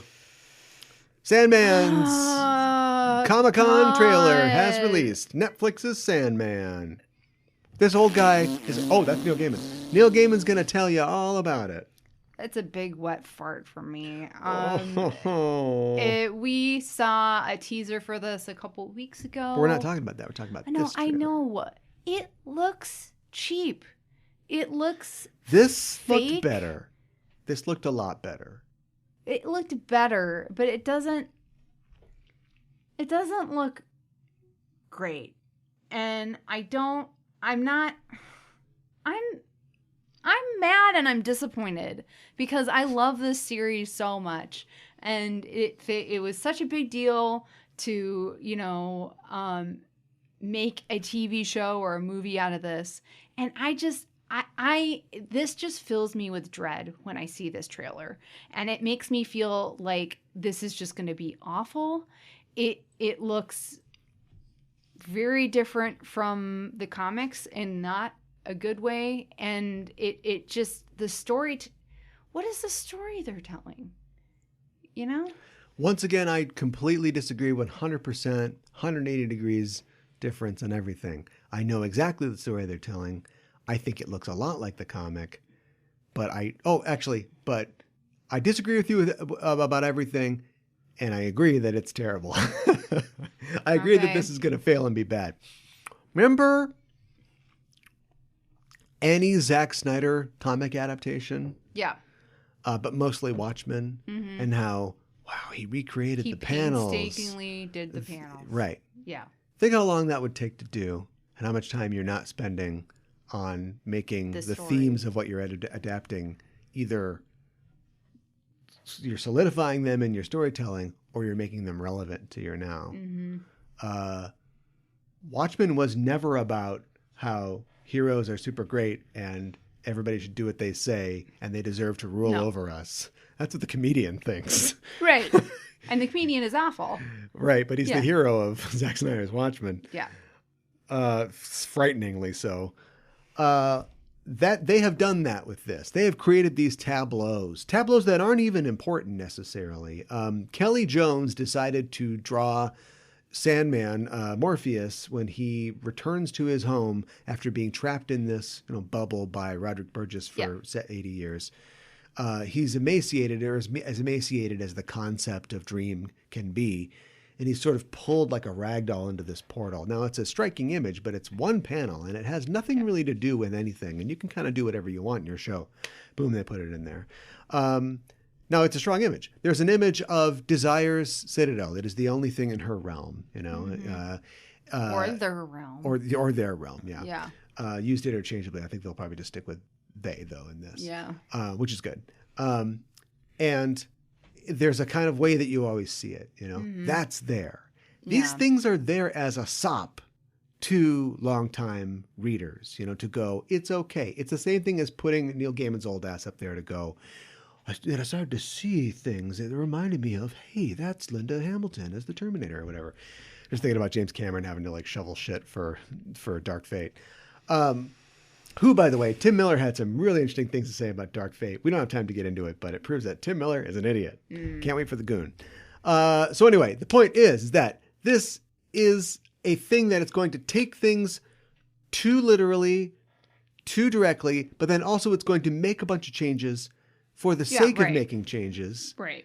Like the Corinthian looks like he's going to be one of the big bosses of the first season. Is. If you've ever read the comic, the Corinthian is nothing.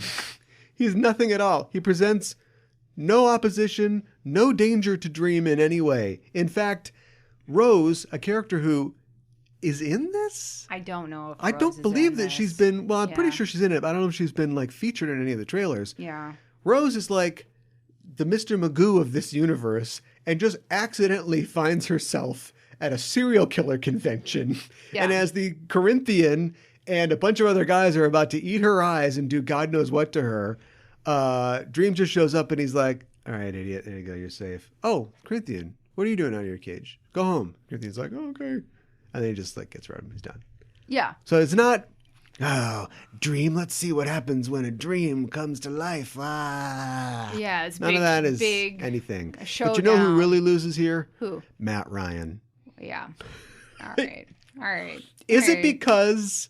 So I've wondered about this, because we haven't talked at all about DC. And at this point in the show, we are not going to talk about DC. There's a Black Adam trailer. There's a Shazam trailer. They both look like funny action movies with with way too many heroes in them. Yep. And the less said about Flashpoint, the better. Literally nothing. Literally nothing. A movie that is supposed to come out imminently. Yeah. Aquaman 2, nothing. Yeah. Why didn't they say anything about Aquaman 2? Because they're cowards. Amber Heard. Because they're cowards. Oh my God. And they can't take the hate. I mean, you can't put her on stage. No, you can't. They would boo her. You can't put her. They would boo an abused woman. Yeah, they would. That's your fan base, DC. Yeah. So anyway, I don't have a lot of hope for this. I think that it is lightning in a bottle that is impossible to translate. I think it is one of the best arguments that not everything needs to be a movie. It is one of the best arguments for comics as an art form. You talking about Sandman? Yes. Okay. And I think it's impossible to destroy, thank God, or The Endless or whoever. Mm-hmm. And so if turning Mike Carey's Lucifer into a funky dance show on Fox can't ruin his beautiful 75-issue run of Lucifer, you can't hurt the Sandman. I'll just be forced to watch it for this show. But that's what I have to do. Eat the sins of the nerd community. But anyway, my point is, I always wondered about how if two different companies, Netflix, let's say, and, I don't know, the Warner Brothers, the CW, are making DC properties and they have the same character, what do they do?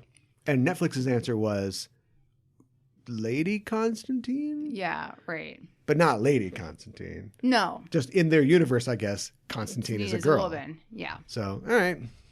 It doesn't bother me that much. I just don't like that actress a whole lot. Yeah, I know. Final thoughts. I'm not looking forward Movies to are bad. Movies stink. And will continue to. Yeah, until 2026. I wish they hadn't made a Sandman series, is what I. Oh no, I meant final thoughts to wrap up the entire thing. Oh, to wrap up the entire thing, looking forward to Blade, and the Lord of the Rings show. Even though there is a pile of gold helmets for no apparent reason. Did Letitia Wright have to wear a mask in the green room? That's what I need to know. They probably didn't make her. I don't want to think about it.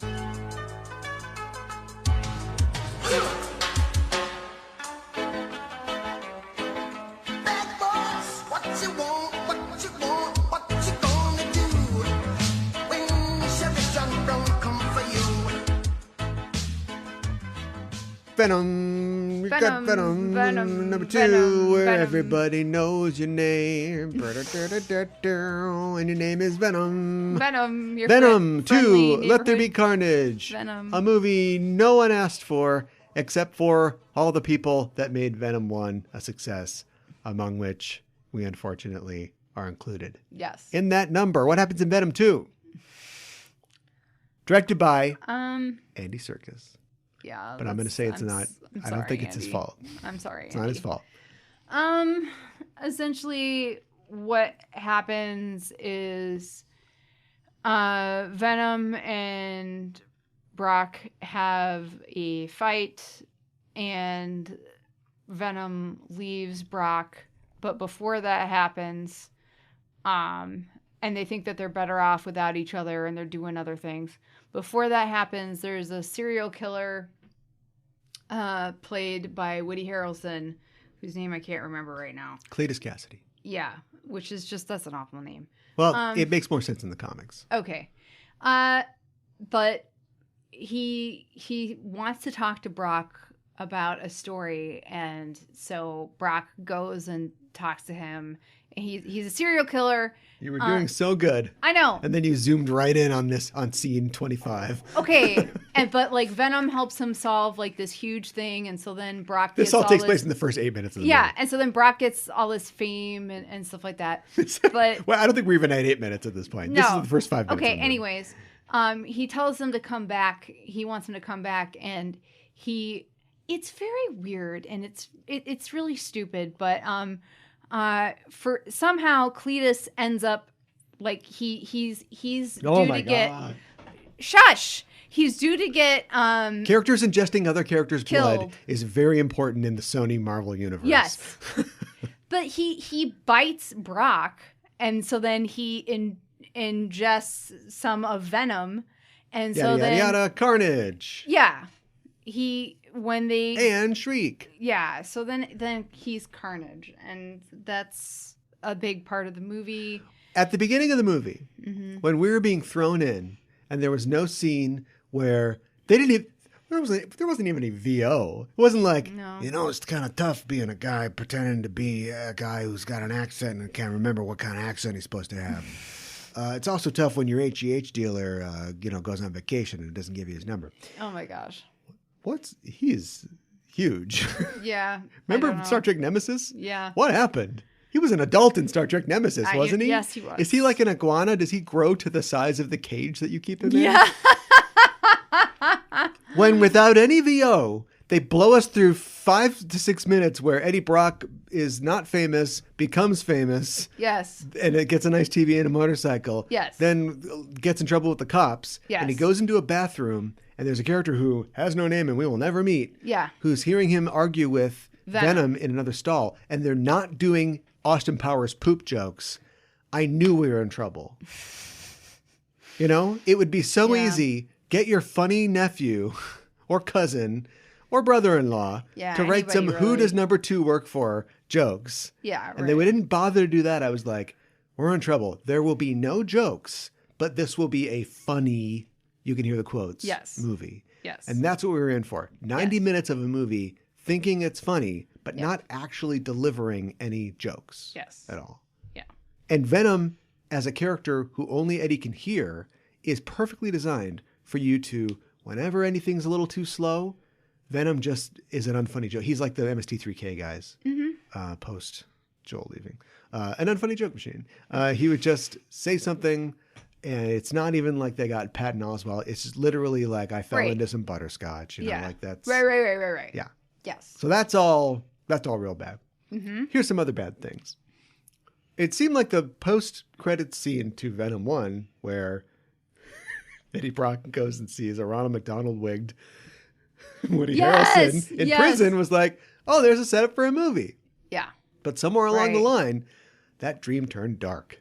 Yeah. I don't know if it was COVID. I don't know what it was. I don't know what it was. This whole movie feels like we were obligated to make a movie based on that small cut scene. Yes. That the farther we went into this movie became a worse and worse idea. Yes. But we were trapped into doing Yes. it. And it's I agree basically with you just the 100%. first movie all over again. Eddie and Venom need to learn to live with each other. Yep. Ann Perkins, not her last name, is in it somehow Yes, and brings a guy with Veep with her. Yes.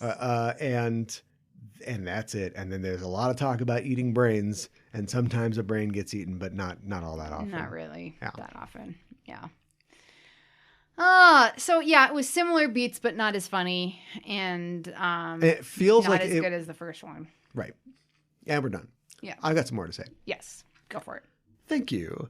It feels like it was put together by 4 or 5 different writers at 4 or 5 different scripts. Yeah. Because you've got a hero, an anti-hero, who wants to eat brains, but only bad brains. Mm-hmm. And I don't mean the record label. I mean, like, purse snatchers. Criminals. We're going to return to this point when we talk about Morbius. Yeah. And so you've got that. But despite the fact that, and he's got to deal with their bodega lady. Apparently they've been doing this for a while. She gets robbed on the regular and they just eat everybody that goes into that store. Apparently. The implications are dark. They're very dark. But then you've got a situation where, in the comics, I think Venom gets pissed off at Eddie Brock and leaves, and then finds Cletus Cassidy, who is a lot of fun to be a symbiote for. Sure. But then maybe gets a little too weird. I don't remember the exact details, but leaves him. But some of him stays behind and develops into this new symbiote, Carnage. Right. Who is a character in this movie? Yeah. We don't know anything about other than he has a different voice. Didn't they establish in the first movie that there are different ones? Like, I thought he so. could have just been another thing. Is that Yeah. just too much from space? Apparently that's too There's much. like 4 or 5 of them that landed on this planet. But this in one the has to first be a movie, child yeah. of Venom for some reason. Yeah. Also, Venom's scared of him because he's red. There is never any explanation of that. No. And so he just says, you oh, could he's a just, red one. and then there's literally a fight between Eddie and Venom. So here's storytelling economy. Although you don't want this movie to be 75 minutes. It's got to be 89 minutes. Mm-hmm. They fight. He's already met Carnage. He goes to the prison and meets up and takes over Cletus thinking, oh, this is going to be fun. We're going to do fun things. But it turns out that he's too crazy even for Venom. So then Venom comes back and, I gave a inveterate serial killer superpowers. But then Venom's kind of on the hook for those murders, right? Right. All the innocent people he's going to murder. So we can't have that. So instead we have like a weird thing where he invites Eddie Brock to his execution so he can just yell at him for not writing the story about his life the right way. Yeah. And then he bites him. And gets a little bit in his mouth. Yeah. And then that mixes with the lethal injection, the Leth Inject drugs. Yes. So, like, what? This feels like 5 different treatments It's put together by William S. Burroughs. It's a lot of hoops to jump through. And I get so stuck on the fact that this serial killer Then there's a serial bites killer. this guy. Right, but then there's a serial killer in a gooey suit going around killing people. Yeah, just And for like, funsies. and for like 15 seconds, the movie makes it seem, because remember, none of the characters know what has happened, and Eddie and Venom are now separated. It makes it seem like Eddie and Anne think that Venom is doing this. Oh, you thought so? I swear that in some draft it does. Okay. But then they go to the store and they immediately go, can you help us find Venom? Wait, you are Venom. Help me find it. Let's get Eddie together with you and Venom so we can stop this thing. Yeah. Wouldn't that be part of the middle act? They do that in Morbius. Yeah. Where we think all the good guys think that Morbius has done this because of vampires killing people. Yeah, right. They're very similar movies. They're Maybe we should very just be similar. reviewing them together right now. So anyway, they want to make this guy a gooey Punisher. And I just don't buy it. No. He never does anything important. And at least he was eating lobsters in the first film. Yeah. Eat more lobster. Yeah. That's my note for Venom too. Yeah. Do fun things. Shriek, her motivation makes no sense.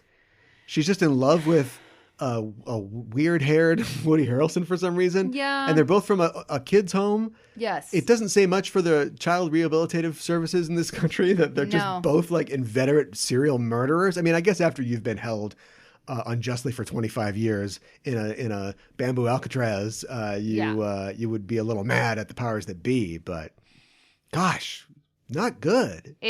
And then they try really to stick bad. Don Quixote in at the end. It's weird. As an illusion, an ending that is completely derailed by needing to somehow fit in the MCU universe event where Doctor Strange is multiversing things. Yeah, right. That also ruins the end of Morbius as well. Yes.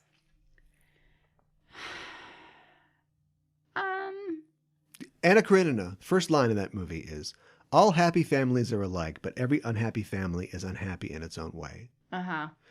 And I'd like to change that to, all superhero movies are alike, but every Sony superhero movie is bad in its own way. I think that that's very true. Yeah. Remember when bad movies were just bad on their own? Yes. And they didn't have to be 25% extra bad because we're busy connecting to other movies clumsily. I like mean- Spawn. Speaking of a superhero movie, that's about a gooey guy in a suit. Spawn was just Spawn. You know, it didn't have to connect to a Sam and Twitch movie, a Violator movie, and what the hell, a crossover is Spider-Man 2 because of Todd McFarlane. Right. I mean, is this has to connect to all these different things, and it has to connect in to nonsensical the first ways. movie. Like I didn't Yes. understand. I guess I No. understood because they did it in No Way Home. Like they showed that Eddie Brock was also there. Right. And they came back. I have a question. Yeah. Eddie Brock doesn't know who Spider-Man is. He doesn't know who Peter Parker is. Well, the TV told him. No, but once he went to the MCU. Yeah. you keep saying yeah, because we talked about why Michael Keaton is in the end of Morbius. Uh-huh. We're just talking about Morbius now. And I explained how that should be impossible, and it doesn't. They're supposed to come to this universe, not go to a different universe. I don't and know remember why who they Peter did Parker that. is. Yeah. And so you just go yeah, like like it all makes sense, and it doesn't make sense, does it? Unless you can explain it to me. Doctor Strange don't- cast a spell Yeah. Yes. that would make everyone forget who Peter Parker know. is, right? Yes. So he screwed up the spell, and instead it drew people with strong connections Yes. to their universe. Mm-hmm. People who had strong connections to Peter Parker. All of the Sony Spider-Man enemies, because they all find out who Peter Parker is. Yes. And I don't think... Oh, the Vulture does too, I guess, as well. Whatever. He's not affected. He's just in a prison somewhere. Then at the end of the movie, people from other universes, I guess universes who have Peter Parkers as well, are all being drawn to this universe. There are cracks in the sky opening. Yeah. But Doctor Strange stops it at the end, sends everybody back.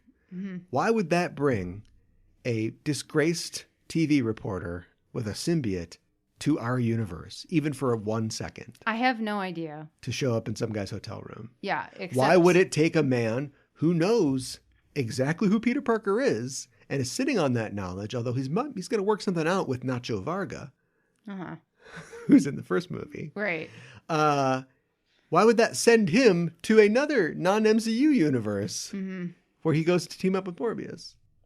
Because we have to connect all these movies. Okay, that's your yeah. All right. Yeah. Morbius, the living vampire. It's Morbin time. What happens in Morbius? I was just going to say... What happens in Morbius? I don't even think Venom's a movie. That's all I was going to say. I agree completely. Let's talk about a movie that is barely a movie. Yeah.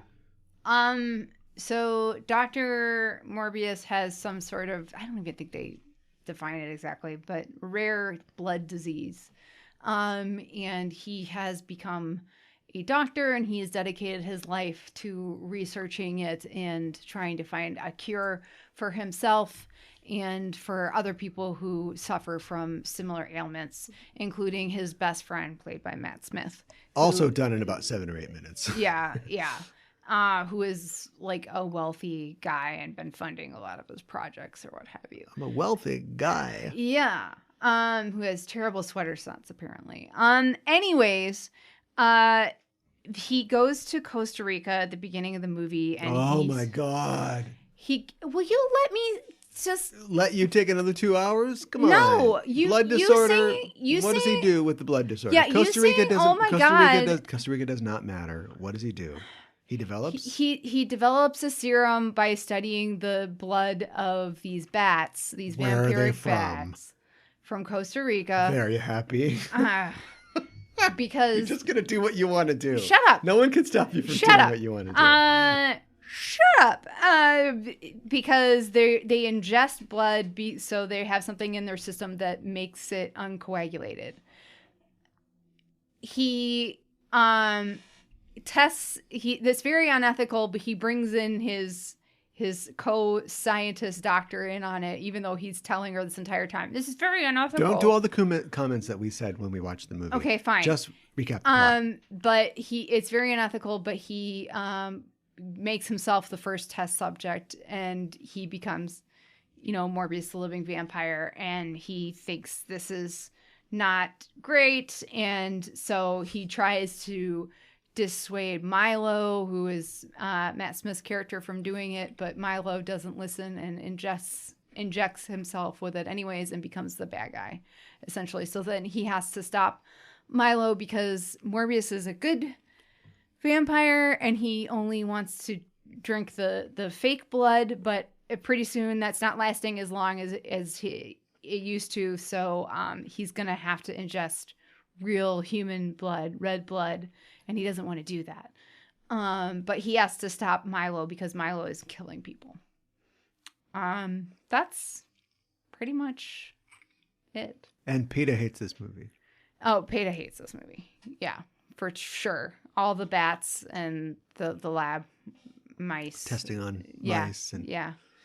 Yeah. I'm amazed that cat made it. Me too. Actually, we don't know. Cat got away. We just see the cat in that one scene. We never see the cat again. So This movie is a movie insofar as it has a beginning, middle, and end. yeah. It establishes the friendship / rivalry between these two characters. Yes. Which then plays out because one becomes the hero and becomes the villain. Right. And one defeats the other very arbitrarily in the last 3 minutes of the movie. And it's over. Yeah. That's a movie. Mm-hmm. So it beats Venom on that. Yes. But gosh, I wish this movie was fun at all. It's not fun. Venom is more fun than this. Is more fun than this, yeah. And that is frustrating.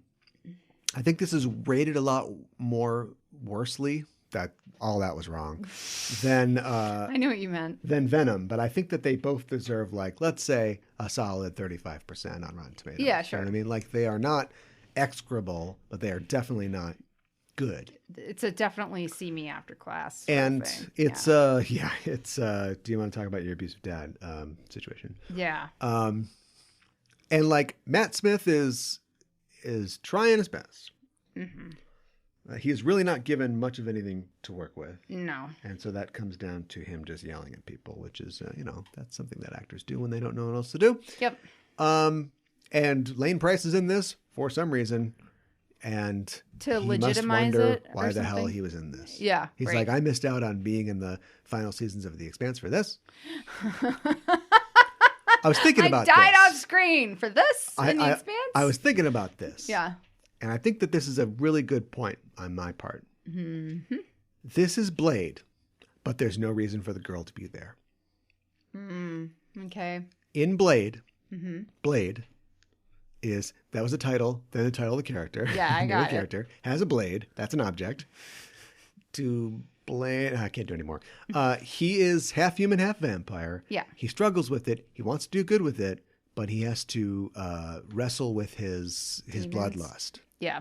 And in the film, he meets a woman that he saves, who is a genetic blood researcher or whatever, who helps develop a cure that can keep him not only, I don't remember exactly what happens, but like keeps him stable and also creates a weapon that he can use against the other vampires Yeah. that he fights. Mm-hmm. In this, they just made that character Blade. So Yeah. Blade is Blade, but he's also a genius scientist who Yes. develops the serum Right. that does the thing, and a lady just hangs around She's another scientist. and who becomes a helps him. hostage. Yeah. And a Blade at the end of this. Yeah. You got it. What's up with that? We Did wanted a lady. he want to go to his friend's funeral at all? What do you mean?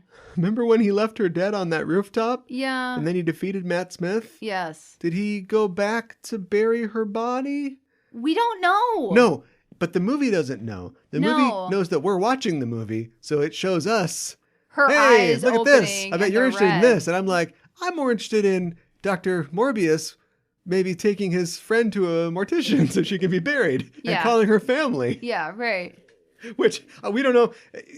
None of it would have mattered if the movie just ended there, but instead there are two mid-credit scenes. You're right. Two mid-credit scenes, one of which establishes that Vulture is now in this universe. Yep. You said yep. You're supposed to say yeah. And then also he has somehow contacted Dr. Morbius and Yeah. they meet later For on. some reason. Presumably not the same night. No. So what did he do with his friend's body? Does he know that she's a vampire too? Is she drinking blood out there? Her eyes turn red. I know. What is she? We have no idea. What if he was looking at another paper? Lot of exposition through headlines on Yes. New York Post headlines. Bad movie trope. Yeah. How about one more? He's reading a paper and it's like, strange vampire lady stalks Hell's Kitchen or something like that. He's like, oh boy, I gotta deal with this. She's out there. I'm coming, Tina. Yeah. And then ring. You ever dance with the devil in Pale Moonlight? You know? Yeah, I know, right? But no, we just had to get all this together because God knows, got a great something movie. Why is- Midnight Suns. Why would the Vulture team up with Morbius? I have no clue. How did he make a Stark suit in a universe with no Tony Stark? He just made it. He's that good. Apparently he is. He is that good. He got out of jail. That's all like and he just made his own suit. Chitauri technology and like Stark parts, right? Mm-hmm. How did he do that? He found some metal. Now again, no one cares. No. Whoever is in charge, a supervising producer, an associate producer, whoever looks at this stuff and goes, yeah, or like, let's try again, or let me run it up to the guy with the baseball cap and see what he says. Mm-hmm. Whatever Sony's version of that, it does not exist. No. We know it's not Amy Pascal. Her name's on the building, so she's not making these day-to-day decisions, right? No, probably not. But this particular bus, there was no one driving it other than it's got to connect to the thing somehow. Well, and and let Tom me- wants to talk about his dog or something like that. Well, let me say this too. Like the Vulture, when we see him in his suit, he never takes his helmet off. No, So because Michael Keaton wasn't Michael there. Keaton wasn't there. No. They just did the voiceover. Yeah. Which means that Why what the they had him hell? for was that weird ass scene where he goes, "Oh, I hope the food is better in this universe because I I know know. I've jumped universes." Then later Yes. somebody went, maybe we should put a Sinister Six thing in where they decide that they're going Right, to team right, up for right. something. And so we don't even have, and then we can just call Michael Keaton on the phone and he can just do his line like Yes. that. If That was a even great him. idea. Yeah. Yeah.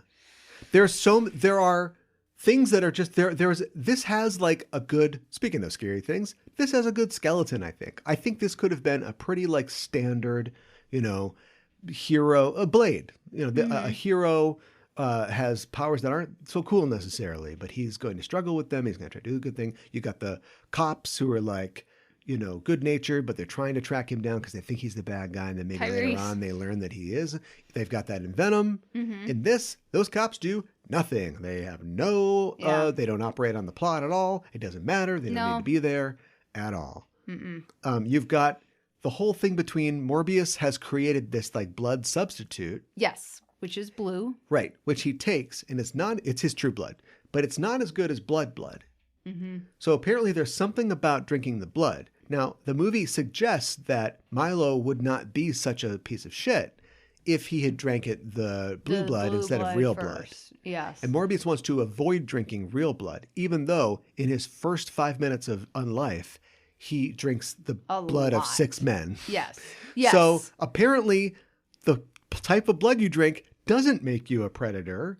It's just who you are, which I'm willing to accept. But why did they spend so much time on the element that there is a fake blood? Why does that have no real bearing on what happens at all? Yeah. And as far as the bad sweaters goes, I just realized that's another attempt by them to try to do screenplay characterization where he's a nerdy guy that wears Coogee sweaters. Mm-hmm. Then he becomes an evil vampire, and suddenly he's like dancing to have sex, and he's got like cool, quote unquote, cool clothes now. Yeah. Yeah. But all he does Ties is that match his just shirts. right.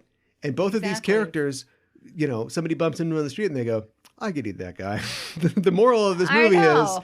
is be careful who you're mean to, because they might be a vampire that will wait for 6 hours for you to leave a club and then kill you. Yeah, I know. And I mean, we do see that scene where Milo... Don't counterfeit money. I know. Morbius will break your hand. We do see that scene where, like, Milo, like, when he's a kid, tries to beat up the bullies. Yeah, there's a darkness in Milo. We get that. So there is that, but I feel like they just hinted at that, and they didn't play that up enough to where it's really all that believable that like Milo takes the serum and he's just freaking evil now. Yeah, I mean, it's like Captain America. Mm-hmm. Another thing they're kind of ripping off.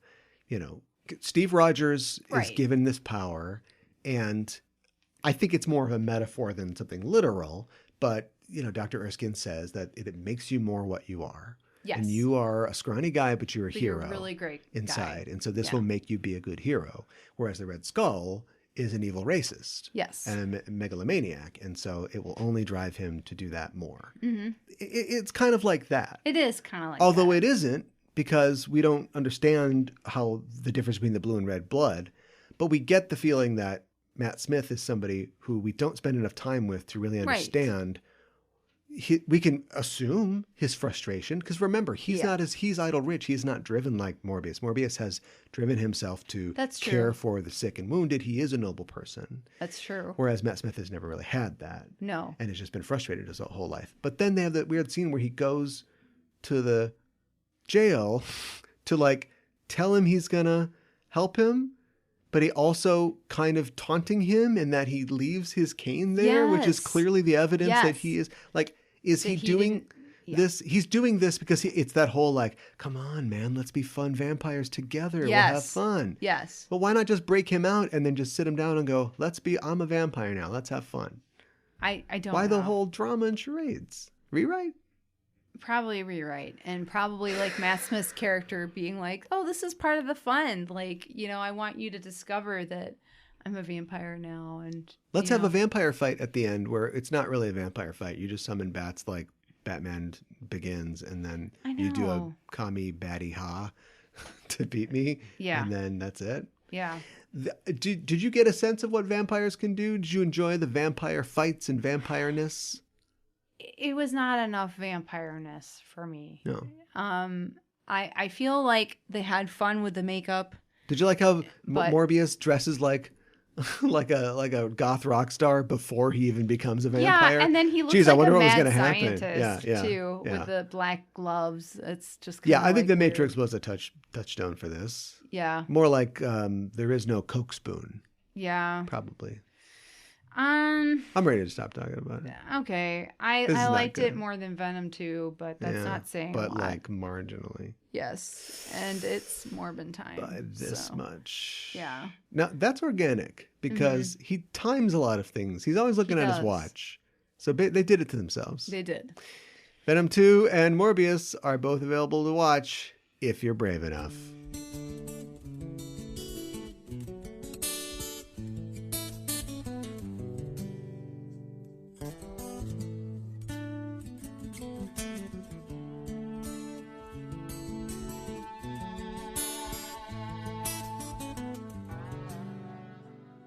That's it. Jeez. Yeah. I mean, did anything happen that wasn't involved San Diego Comic-Con related? Because we didn't talk about it. But that's I don't fine. know. Yeah. Wow. What a weekend. And what a pair of movies to sanctify it. Yeah.